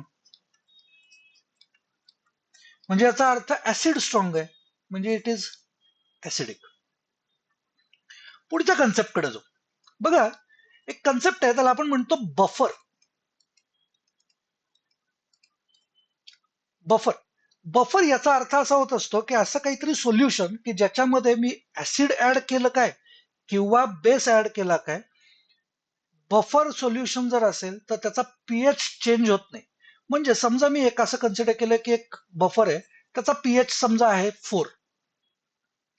4 एवढा पीएच आहे. या बीकर मध्ये मी हे सोल्युशन घेतो ज्याच्यामध्ये पीएच 4 वाला बफर आहे. याच्यात जर मी HCl ऍड केला तर व्हॉट इज एक्सपेक्टेड, जर मी ऍसिड ऍड करत असेल तर याच्यातलं H+ आयन कॉन्सन्ट्रेशन वाढेल आणि त्याच्यामुळे व्हॉट इज एक्सपेक्टेड, जर H+ आयन कॉन्सन्ट्रेशन वाढला तर पीएच डिक्रीज झाला पाहिजे. याच्याऐवजी जर मी NaOH ऍड केला तर HCl च्या ऐवजी NaOH जर ऍड केला तर मी OH- आयन कॉन्सन्ट्रेशन वाढवतोय. OH- आयन कॉन्सन्ट्रेशन जर वाढवलं तर पीएच वाढत गेला पाहिजे. पण बफर सोल्युशन हे असं काहीतरी सोल्युशन आहे की त्याच्यामध्ये HCl ऍड केला तरी किंवा NaOH ऍड केला तरी पीएच आहे तेवढाच राहतो, पीएच मध्ये चेंज होत नाही. अशा सोल्युशन्सला आपल्याला बफर म्हणायचं. आता हे नेमकं कसं होऊ शकतं हे आपल्याला थोडंसं समजून घ्यायचं. सो मी इथं बफरला थोडंसं अजून एक्सप्लेन करतो. बफर सोल्युशन्सला 2 टाईप असतात. एका टाईपच्या बफर सोल्युशनला आपण म्हणणार आहे ऍसिडिक. दुसरा टाईप आहे बेसिक. ऍसिडिक बफर आपल्याला कसं मिळतं, तर ऍसिडिक बफर याचा अर्थ होत असतो की आपल्याला वीक ऍसिड घ्यायचंय आणि त्याच्यामध्ये ऍड करायचंय त्याच वीक ऍसिडचा salt with strong base. Same पद्धतीनं बेसिक बफर कसं तयार करता येऊ शकतं, आपल्याला घ्यायचा आहे वीक बेस आणि त्याच्यामध्ये ऍड करायचं, काय ऍड करायचं, त्याच बेसचा salt with strong acid. Important आहे. आता हे ओळखता आले पाहिजेत आपल्याला सॉल्ट्स कुठले ऍड करायचे ते. बघा एक्झाम्पल घेऊयात. वीक ऍसिड, एखादं एक्झाम्पल समजा मी म्हणलं HCN, वीक ऍसिड आहे आणि त्याच वीक ऍसिडचा सॉल्ट विथ स्ट्रॉंग बेस, म्हणजे मला काय करायचंय, HCN चा सॉल्ट तयार करायचा आहे विथ स्ट्रॉंग बेस. समजा मी म्हटलं NaOH घेतला स्ट्रॉंग बेस, तर काय तयार होईल याच्यामधनं, तर तयार होतं HOH म्हणजे वॉटर आणि दुसरं काय तयार होतं, तर NaCN म्हणजे NaCN हे त्याच्यामध्ये जर मी ऍड केलं तर या दोघांच्या मिक्सचरला आपण म्हणणार आहे बफर सोल्युशन. कुठल्या टाईपचं, ऍसिडिक.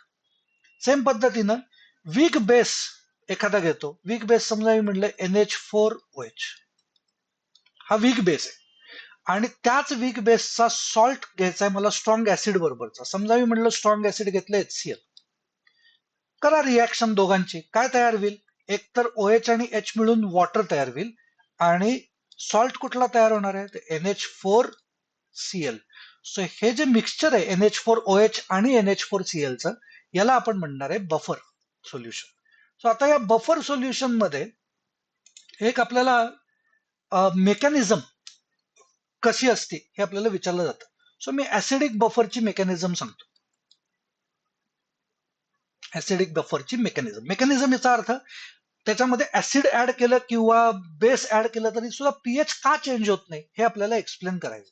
आत्ताच मी एक्झाम्पल घेतो. समजा मी म्हटलं HCN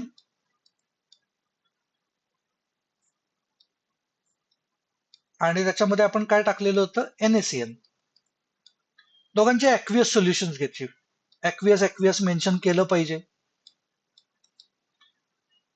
HCN घेतलं, वीक आहे म्हणजे त्याचा रिव्हर्सिबल एरो दाखवला बघा मी, गिव्स H++ CN-, ऍक्वियस ते सगळं मेन्शन करतोय.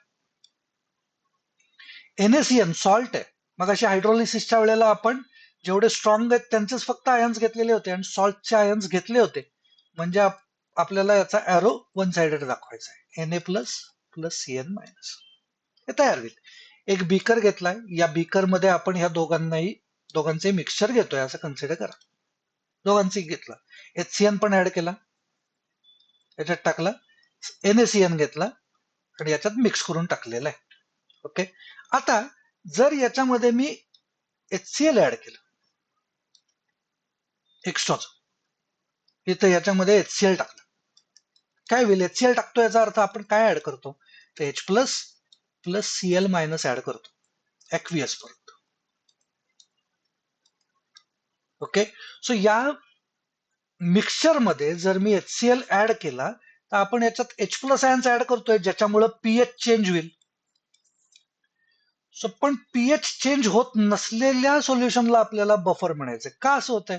तर H प्लस आयन्स ज्या वेळेला आपण ऍड करतो त्यावेळेला इथं ऑलरेडी या इक्विलिब्रियम मध्ये H प्लस आयन्स आहेत, म्हणजेच या H प्लस आयनचं कॉन्सन्ट्रेशन वाढेल.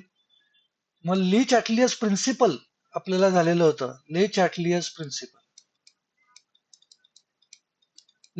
प्रिन्सिपल आपल्याला काय सांगतं की जर प्रॉडक्ट साईडचं कॉन्सन्ट्रेशन वाढवलं तर बॅकवर्ड रिॲक्शन होते.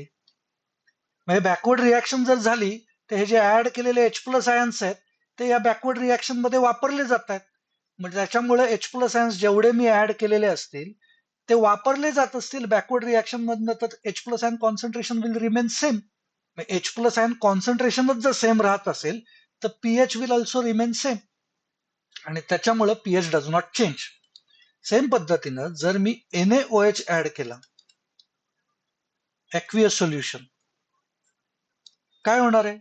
Na प्लस आयन्स तयार होतील प्लस OH मायनस आयन्स तयार होतील. मग आता या OH मायनस आयन्स मुळे पीएच चेंज होऊ शकतो. मग पीएच चेंज होत नाहीये, का नाही होत आहे?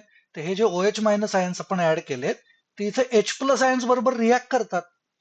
मग H प्लस आयन्स बरोबर रिॲक्ट केलं तर पाणी तयार होईल.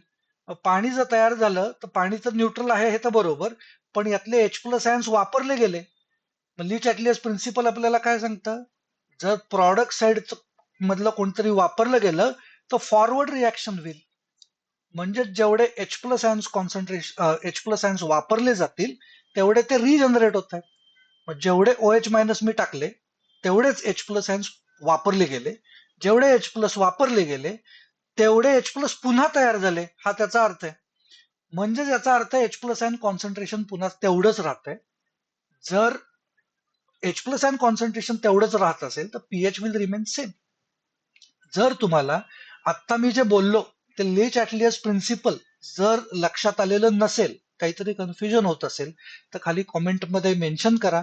मी लीच ऍटलियस प्रिन्सिपल वरती एक वेगळा व्हिडिओ तयार करीन आणि तो अपलोड करीन. जर हे लक्षात येत नसेल तर नक्की विचारा. सेम पद्धतीनं जर आपण बफर बेसिक टाईपचा घेतला, बेसिक बफर म्हणजे आपण काय घेणार आहे? तर विग बेस घेतला, त्याला डिसोसिएट केलं, NH4 plus plus OH minus,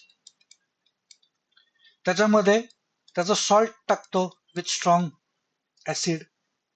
salt आहे त्यामुळे वन साइडेड एरो दाखवला, NH4 plus plus Cl minus. हा बीकर आहे, या बीकर मध्ये या दोघांचं मिक्सचर घेतलेलं आहे. आता काय करतो? हे सगळं ऍक्वियस मेन्शन केलं पाहिजे, मी फक्त आता त्याच्यामध्ये वेळ घालवत नाहीये. H प्लस आयन्स घेतले, HCl घेतलं समजा, आणि हे HCl याच्यामध्ये ऍड केलं. काय होणार आहे? HCl ऍड केल्यानंतर काय होणार? If I am adding HCl म्हणजे ऍड काय केलं आपण actually? H plus plus Cl minus. मग आता जर H प्लस आयन कॉन्सन्ट्रेशन जर आपण इन्क्रीज केलं तर काय होणार आहे? Added H plus pH change करू शकतात, पण हे OH मायनस बरोबर रिॲक्ट करतील आणि वॉटर तयार होईल. मग ह्याच्यातनं जर वॉटर तयार होत असेल, हे OH मायनस आयन्स तर वापरले गेले. पुन्हा एकदा लीच ऍटलियस प्रिन्सिपल अप्लाय करतो. लीच ऍटलियस प्रिन्सिपल मुळे हे जो OH मायनस जेवढे वापरले जातील तेवढे फॉरवर्ड रिॲक्शन होईल. म्हणजे जेवढे OH मायनस आयन्स वापरले गेले तेवढे OH मायनस रिजनरेट होतील, पुन्हा तयार होतील. म्हणजेच OH मायनस कॉन्सन्ट्रेशन तेवढंच राहील.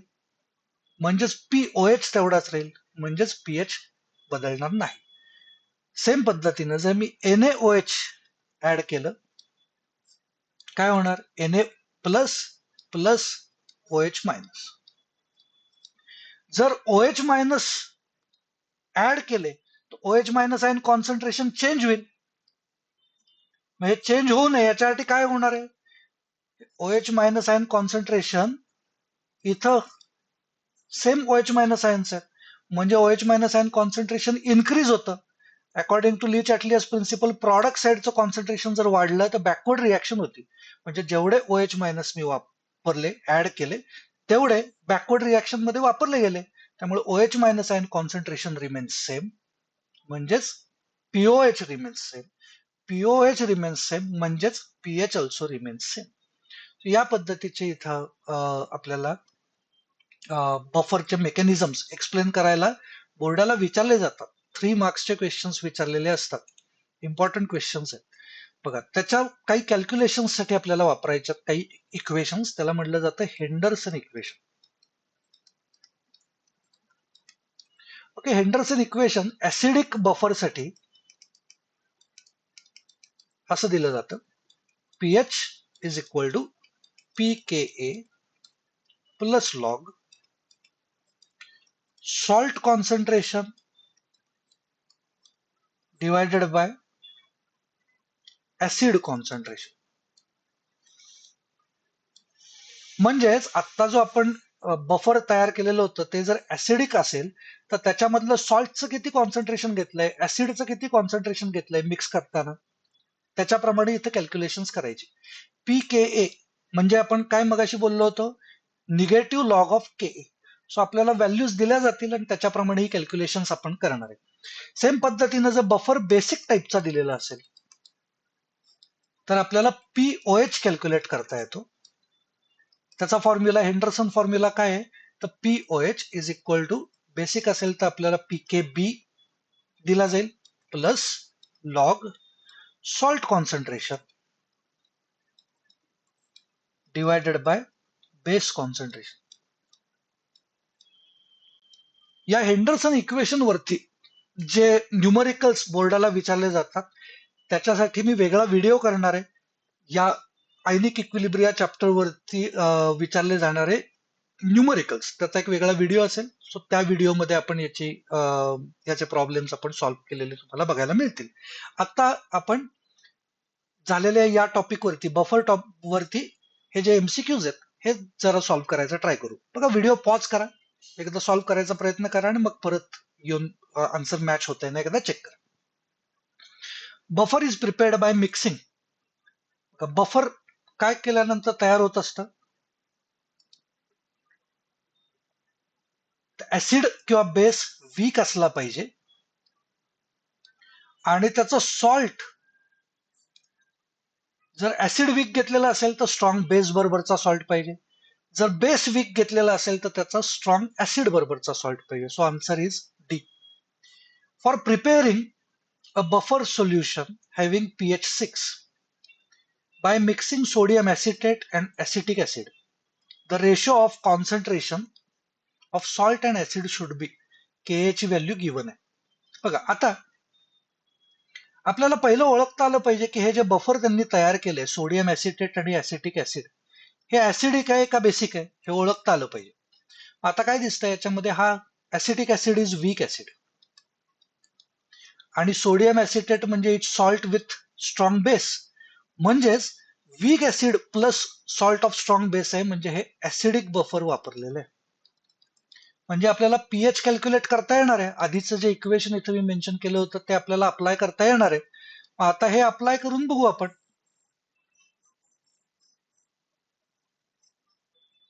याच्याप्रमाणेची काही कॅल्क्युलेशन्स आपण करून बघूयात. मग आपल्याला काय सांगितलंय ती व्हॅल्यूज आपण चेक करू. Ka 10⁻⁵ दिलाय. Ka जर 10⁻⁵ आहे, so what is pKa? pKa is negative log of Ka.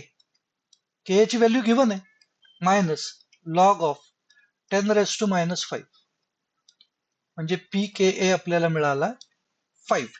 So he value आपण इकडे सबस्टिट्यूट करू. pH is equal to pKa आता आपल्याला मिळालाय 5 plus log of salt concentration divided by acid concentration. ते आपल्याला काय म्हणताय की याच सॉल्टचं, हा सॉल्ट आहे आणि ऍसिडच्या कॉन्सन्ट्रेशनचा रेशो काय हे आपल्याला विचारतात. तर आता आपल्याला इकडं याच्यामध्ये आपण चेक करू. बघा काय आपल्याला माहितीये, तर जर आपल्याला आन्सर pH चं 6 पाहिजे असलं तर आपल्याला असं पाहिजे की हे 5 प्लस 1 आलं पाहिजे, तर आन्सर आपल्याला 6 येणार आहे. म्हणजे हा जो पूर्ण पार्ट आहे याची व्हॅल्यू, या लॉगची व्हॅल्यू आपल्याला 1 मिळाली पाहिजे. लॉगचा आन्सर आपल्याला 1 मिळण्यासाठी आपल्याला काय कसं मिळालं पाहिजे, तर हे 10 लॉग 10 इज 1, म्हणजे आपल्याला salt concentration divided by acid concentration ह्याची व्हॅल्यू आपल्याला 10 मिळाली पाहिजे. So आपण चेक करूयात कशाचं salt concentration divided by acid concentration 10 कशाचं मिळतं हे चेक करू. Answer is B. सो पुढच्या कन्सेप्टकडे जाऊ. बघ, लास्ट एक टॉपिक आहे सोल्युबिलिटी अँड सोल्युबिलिटी प्रॉडक्ट. याच्यामध्ये आपण फक्त स्पॅरिंगली सोल्युबल सॉल्ट कन्सिडर करणार आहे. स्पॅरिंगली सोल्युबल सॉल्ट याचा अर्थ असा होत असतो की जे almost insoluble salt. For example silver chloride जर आपण पाण्यामध्ये टाकला तर पाण्यामध्ये AgCl ची पीपीटी तयार होते, प्रेसिपिटेट तयार होतो. मग आता या AgCl ला आपण कन्सिडर करणार आहे स्पॅरिंगली सोल्युबल सॉल्ट. आता याचे जे इक्वेशन्स असतात हे आपण अशी दाखवतो. AgCl gives Ag plus plus Cl minus. पण यातला AgCl जो आहे तो सॉलिड स्टेट मध्ये, कारण तो प्रेसिपिटेट आहे. अगदी थोडासा त्यातला काहीतरी पार्ट असेल जो डिझॉल्व्ह झालेला असेल, तो जो डिझॉल्व्ह झालेला बारकासा पार्ट असेल त्याला ऍक्वियस स्टेटमध्ये आपण कन्सिडर करतो, कारण सॉल्ट जर डिझॉल्व्ह झाला तर इट इज ऑलवेज आयनाइज्ड आणि त्यामुळे तो ऍक्वियस म्हणून आपण कन्सिडर करणार आहे. याच्यासाठीच आहे एक इम्पॉर्टंट कन्सिडर काय करायचं आहे equation, that is KSP. KSP म्हणजे सोल्युबिलिटी प्रॉडक्ट. हे आपल्याला डिराईव्ह करायचं. हे कसं डिराईव्ह करणार बघा. तर KSP डिराईव्ह करण्यासाठी आपण पहिला असं कन्सिडर करू की या सॉल्टचा इक्विलिब्रियम कॉन्स्टंट काय, तर के इज इक्वल टू काय, आपण सुरुवातीपासून जे करतोय त्याच्याप्रमाणे product side divided by reactant side.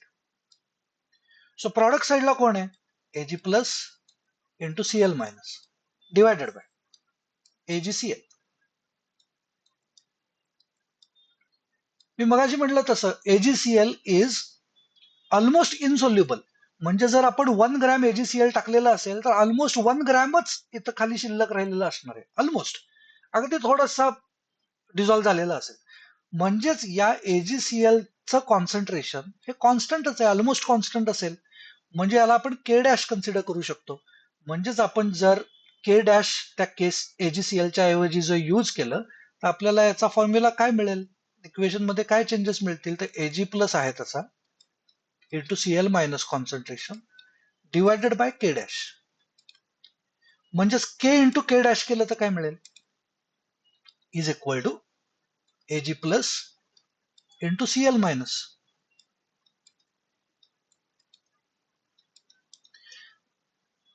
याला आपण म्हणणार आहे K इंटू K डॅश. जे आपल्याला मिळालं त्याला आपण म्हणणार आहे KSP सोल्युबिलिटी प्रॉडक्ट. हे Ag प्लस किती असणार, किती कॉन्सन्ट्रेशन असणार आहे, तर जेवढं डिझॉल्व्ह झालंय तेवढंच हा Ag प्लस तयार होतो. म्हणजे ही Ag प्लसचं कॉन्सन्ट्रेशन किती आहे, तर सोल्युबिलिटी ऑफ सॉल्ट इतकं आहे. Cl मायनसचं कॉन्सन्ट्रेशन किती आहे, तर सोल्युबिलिटी त्या सॉल्टची जेवढी असेल तेवढं आपल्याला मिळालेलं आहे. म्हणजेच याचा अर्थ होत असतो Ag प्लसचं concentration S multiplied by Cl minus आयनचं कॉन्सन्ट्रेशन S, म्हणजेच आपल्याला त्याचा KSP किती मिळाला, S स्क्वेअर इतका आपल्याला मिळालेला आहे. मग आता या टाईपचे जे सॉल्ट्स असतात त्या सॉल्ट्स प्रमाणे आपल्याला याच्या KSPच्या व्हॅल्यूज आपल्याला न्यूमेरिकल सॉल्व्ह करण्यासाठी लागणार आहेत. सो आपण त्याचं एक सोल्युशन तयार करून ठेवू, त्याचं एक इक्वेशन तयार करून ठेवू. बघा, KSP साठी एक फॉर्म्युला अप्लाय करायचा, एक शॉर्टकट, एक ट्रिक सांगतो. जर आपल्याकडं एखादा सॉल्ट या फॉर्म मधला असला आणि बी ए एक्स बी वाय टाईपचा सॉल्ट आहे. ए एक्स बी वाय याचा अर्थ काय होत असतो? समजा मी म्हटलं Al2O3, तर याचा अर्थ एक्स काय आहे तर 2 आहे, वाय काय आहे तर 3 आहे. या टाईपचा आपण कन्सिडर करतोय. तर ए एक्स बी वाय टाईपचा जर सॉल्ट असेल तर आपल्याला फॉर्म्युला केएसपीचा असा मिळतो, x raise to x into y raise to y multiplied by s raise to, s म्हणजे solubility, raise to x plus y. Okay, याच्याप्रमाणे आपण वेगवेगळे सॉल्ट्स कन्सिडर करू आणि त्या सॉल्ट्स साठीचे हे फॉर्म्युला आपण तयार करून ठेवू. म्हणजे बघा, म्हणजे समजा मी असं कन्सिडर केलं की आपल्यासाठी एक सॉल्ट आहे AgCl टाईपचा सॉल्ट, AgCl. म्हणजे याच्यामध्ये एक्स किती आहे ते Ag1Cl1, म्हणजे x is equal to 1, y is equal to 1. तर या टाईपच्या सॉल्टला मी म्हणणार आहे 1,1 टाईपचा सॉल्ट. ओके, तर आता असे जर 1,1 टाईपचा जर सॉल्ट घेतला तर एक्स इज इक्वल टू 1 आहे, वाय इक्वल टू 1 आहे, म्हणजे केएसपी इज इक्वल टू काय होतंय बघा, 1:1 multiplied by 1:1 x raise to x into y raise to y, हे केलं multiplied by s raise to x plus y. X काय आहे 1 प्लस वाय काय आहे 1, म्हणजे आपल्याला फॉर्म्युला काय मिळणार आहे, 1:1 multiplied by 1:1 multiplied by s raise to 1 plus 1, म्हणजेच आपल्याला मिळाला Ksp is equal to s square. म्हणजे ज्या ज्या वेळेला आपल्याला 1,1 टाईपचा सॉल्ट असेल मिळालेला, त्यावेळेला Ksp is equal to s square अशी व्हॅल्यू घ्यायची आणि डायरेक्टली सॉल्व्ह करायला घ्यायचं. जर आपल्यासाठी एखादा सॉल्ट अशा टाईपचा असेल, 2,1 टाईपचा सॉल्ट किंवा 1,2 टाईपचा सॉल्ट. एक्झाम्पल, समजा मी म्हणलं Ag2CrO4, तर याचा अर्थ होत असतो हा CrO4 हा एकच आयन आहे आणि हा मात्र 2 आहे, म्हणजे Ag2CrO4 1, म्हणजे हा 2,1 टाईपचा सॉल्ट आहे. पण 2,1 असू देत नाही तर 1,2 असू देत, आपल्यासाठी फॉर्म्युला काय होणार, Ksp is equal to 1:1 multiplied by 2:2 multiplied by s raise to 1 plus 2. कारण एक्स म्हणजे 1 होतं, वाय म्हणजे 2 होतं, किंवा एक्स म्हणजे 2 होतं आणि वाय म्हणजे एक्स होतं. सो फॉर्म्युला आपल्याला काय मिळाला, आन्सर काय मिळालं तर 4s चा क्यूब. समजा सॉल्ट मिळाला 3:1 टाईपचा किंवा 1:3 टाईपचा. म्हणजे समजा मी कन्सिडर केलं AlOH थ्राईस, OH3 आहेत पण अल्युमिनियम 1च आहे, म्हणजे याचा अर्थ काय होत असतो, केएसपी इज इक्वल टू काय येईल बघा formula, 1:1 multiplied by 3:3 multiplied by s raise to 1 plus 3, which is equal to 27s raise to 4. असाच आपल्या सिलेबसमध्ये 2:3 हा एक सॉल्ट आहे. 2:3 म्हणजे समजा मी म्हटलं Al2SO4 थ्राईस, काय होणार, Ksp is equal to 2:2 into 3:3 multiplied by s raise to 2 plus 3, which is equal to 108 into s raise to 5. So numerical solve करण्यासाठी आपण हे फॉर्म्युले अप्लाय करणार आहेत. व्हिडिओच्या आधी मध्ये सुद्धा मी सांगितलेलं आहे की हे जे न्यूमरिकल्स आहेत या चॅप्टरवरचे, त्याच्यासाठी मी एक वेगळा व्हिडिओ तयार करणार आहे. सो त्या व्हिडिओमध्ये हे सगळे न्यूमरिकल सॉल्व्ह केलेले तुम्हाला मिळतील. आपण पुढच्या टॉपिककडे जाण्याच्या आधी याच्यावरती जे एमसीक्यूज विचारले गेलेले आहेत ते थोडेसे चेक करू. व्हिडिओ पॉज करा आणि परत एकदा सॉल्व्ह करून झाल्यानंतर आन्सर मॅच होतंय ना चेक करायला इथे बघा. Solubility product of AgCl is, हा 1,1 टाईपचा सॉल्ट आहे बघा, म्हणजेच केएसपी इज इक्वल टू काय असलं पाहिजे, एस स्क्वेअर.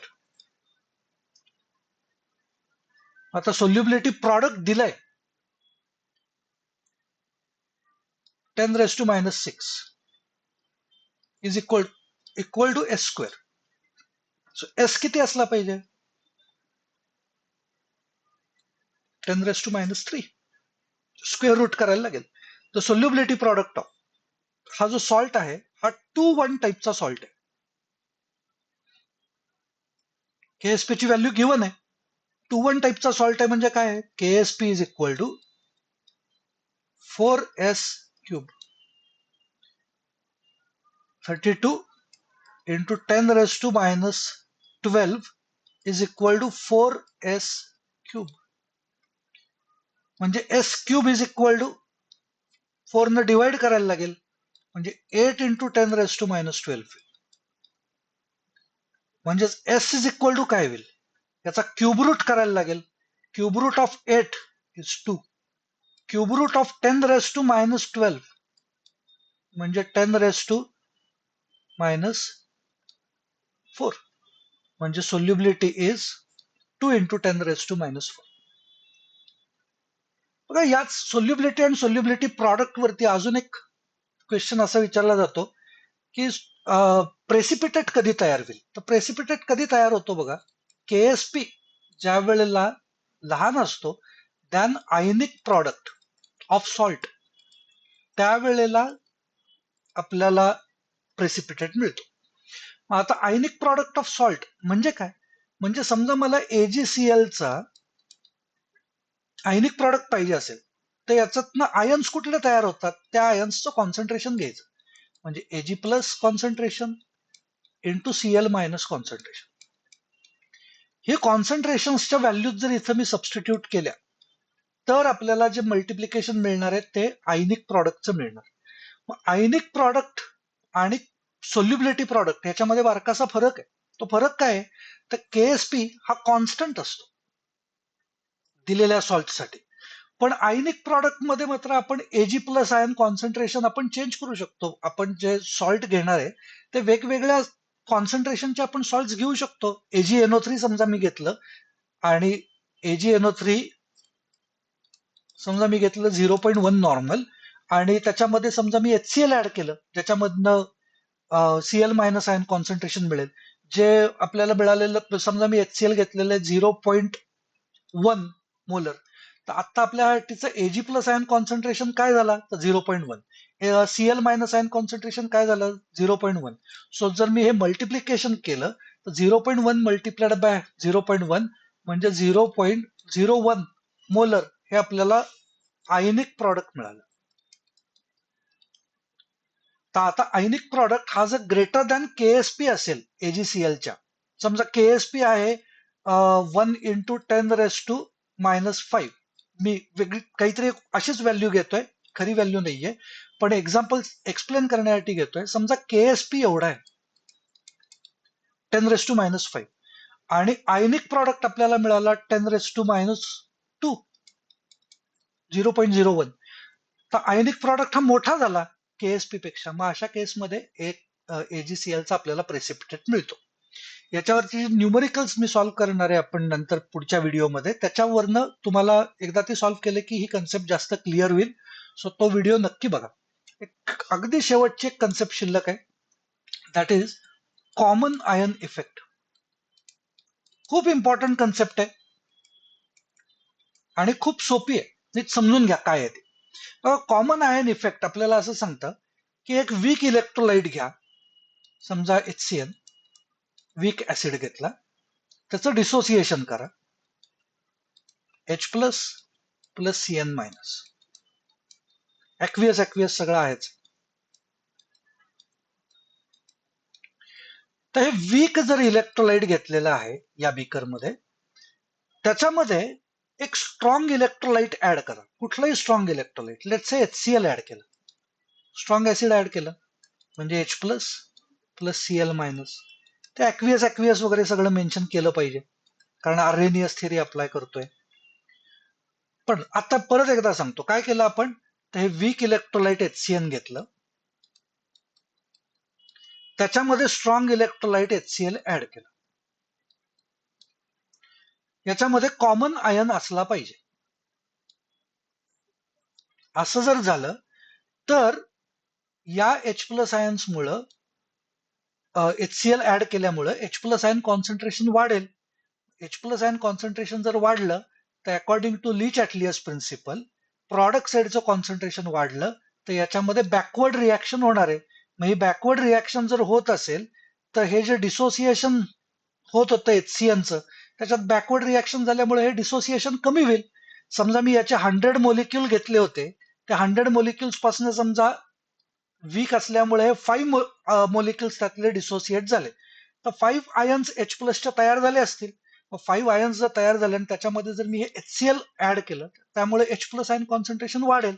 मग H+ आयन कॉन्सन्ट्रेशन वाढलं तर बॅकवर्ड रिॲक्शन होईल आणि हे 5 आयन्स तयार डिसोसिएट होण्याच्या ऐवजी फक्त 3च डिसोसिएट होतील. तर याच्यामधनं काय झालं, HCNचं जे डिसोसिएशन होत होतं फॉरवर्ड डिरेक्शनला ते आता होणार नाही किंवा कमी होईल, बॅकवर्ड रिॲक्शन होईल. याला आपण म्हणत असतो सप्रेशन ऑफ डिसोसिएशन. सो HCNचं म्हणजे वीक इलेक्ट्रोलाइटचं डिसोसिएशन हे सप्रेस केलं गेलं due to addition of HCl. या प्रोसेसला आपण म्हणणार आहे सपरेशन ऑफ डिसोसिएशन. हे कशामुळे झालं? आपण स्ट्रॉंग इलेक्ट्रोलाइट ऍड केल्यामुळे. म्हणजेच डिसोसिएशन ऑफ वीक इलेक्ट्रोलाइटचं separation due to addition of strong electrolyte having common ion. याला आपण म्हणणार आहे कॉमन आयन इफेक्ट. परत एकदा बोलतो, suppression of dissociation of weak electrolyte म्हणजे HCNचं डिसोसिएशन सप्रेस केलं गेलं due to addition of strong electrolyte. Due to addition of strong electrolyte म्हणजे HCl हॅव्हिंग कॉमन आयन म्हणजे H+. याला आपल्याला म्हणायचंय कॉमन आयन इफेक्ट. याचे ऍप्लिकेशन्स, बफरची ऍप्लिकेशन्स ही सगळी एकदा बुकमधनं करा, बुकमधनं एकदा वाचून बघा. जर ही नाही लक्षात येते तसं वाटलं तर खाली कॉमेंट करा. मी त्या ऍप्लिकेशन वरती सुद्धा एक वेगळा व्हिडिओ करतो. पूर्ण व्हिडिओ आता आपण हा आयनिक इक्विलिब्रिया चॅप्टर आपण पूर्ण रिवाइज केलेला आहे. तर याच्यामधनं जर काही डाऊट्स असतील तुम्हाला तर नक्की खाली कॉमेंट करून मला विचारा. मी त्या डाऊट्सना नक्की क्लिअर करण्याचा प्रयत्न करीन. खाली कॉमेंट करून क्लिअर करीन किंवा नवीन व्हिडिओज करून क्लिअर करीन. पण हा चॅप्टर एक्स्ट्रीमली इम्पॉर्टंट चॅप्टर आहे. त्याच्यामुळं याच्यातली एकही कन्सेप्ट मिस करू नका. व्हिडिओ पुन्हा पुन्हा बघायला लागला, रिवाइंड करून बघायला लागला तरी सुद्धा बघा आणि काही डाऊट असेल तर मला नक्की विचारा. आता याच्यावरचे पुढचा व्हिडिओ मी जो तयार करणार आहे तो एक म्हणजे न्यूमरिकल्सचा व्हिडिओ तयार करीन. त्याचप्रमाणे या चॅप्टरवरची भरपूर MCQs विचारले जातात CET, JEE, NEET ला. तर त्याच्यावरती सुद्धा मी काही व्हिडिओज तयार करणार आहे. जर हा व्हिडिओ तुम्हाला उपयोगी वाटला असेल, याचा फायदा होईल असं वाटलेलं असेल तर नक्की लाईक करा, शेअर करा आणि केमिस्ट्री विथ डॉक्टर सुपर्ण या चॅनलला सबस्क्राईब करायला विसरू नका. आपला पुढचा वन शॉट व्हिडिओ अजून एखाद्या वेगळ्या चॅप्टर वरती मी तयार करणार आहे. तुम्हाला कुठल्या चॅप्टर वरती वन शॉट व्हिडिओ बघायला आवडेल तेही मला सांगा, म्हणजे मी तो व्हिडिओ सुद्धा तयार करून ठेवीन. तोपर्यंत अभ्यास करत राहा, प्रश्न सोडवत राहा आणि केमिस्ट्रीची भीती न ठेवता केमिस्ट्री समजून घ्यायला शिका. पुढच्या व्हिडिओमध्ये आपण भेटूयात. थँक्यू.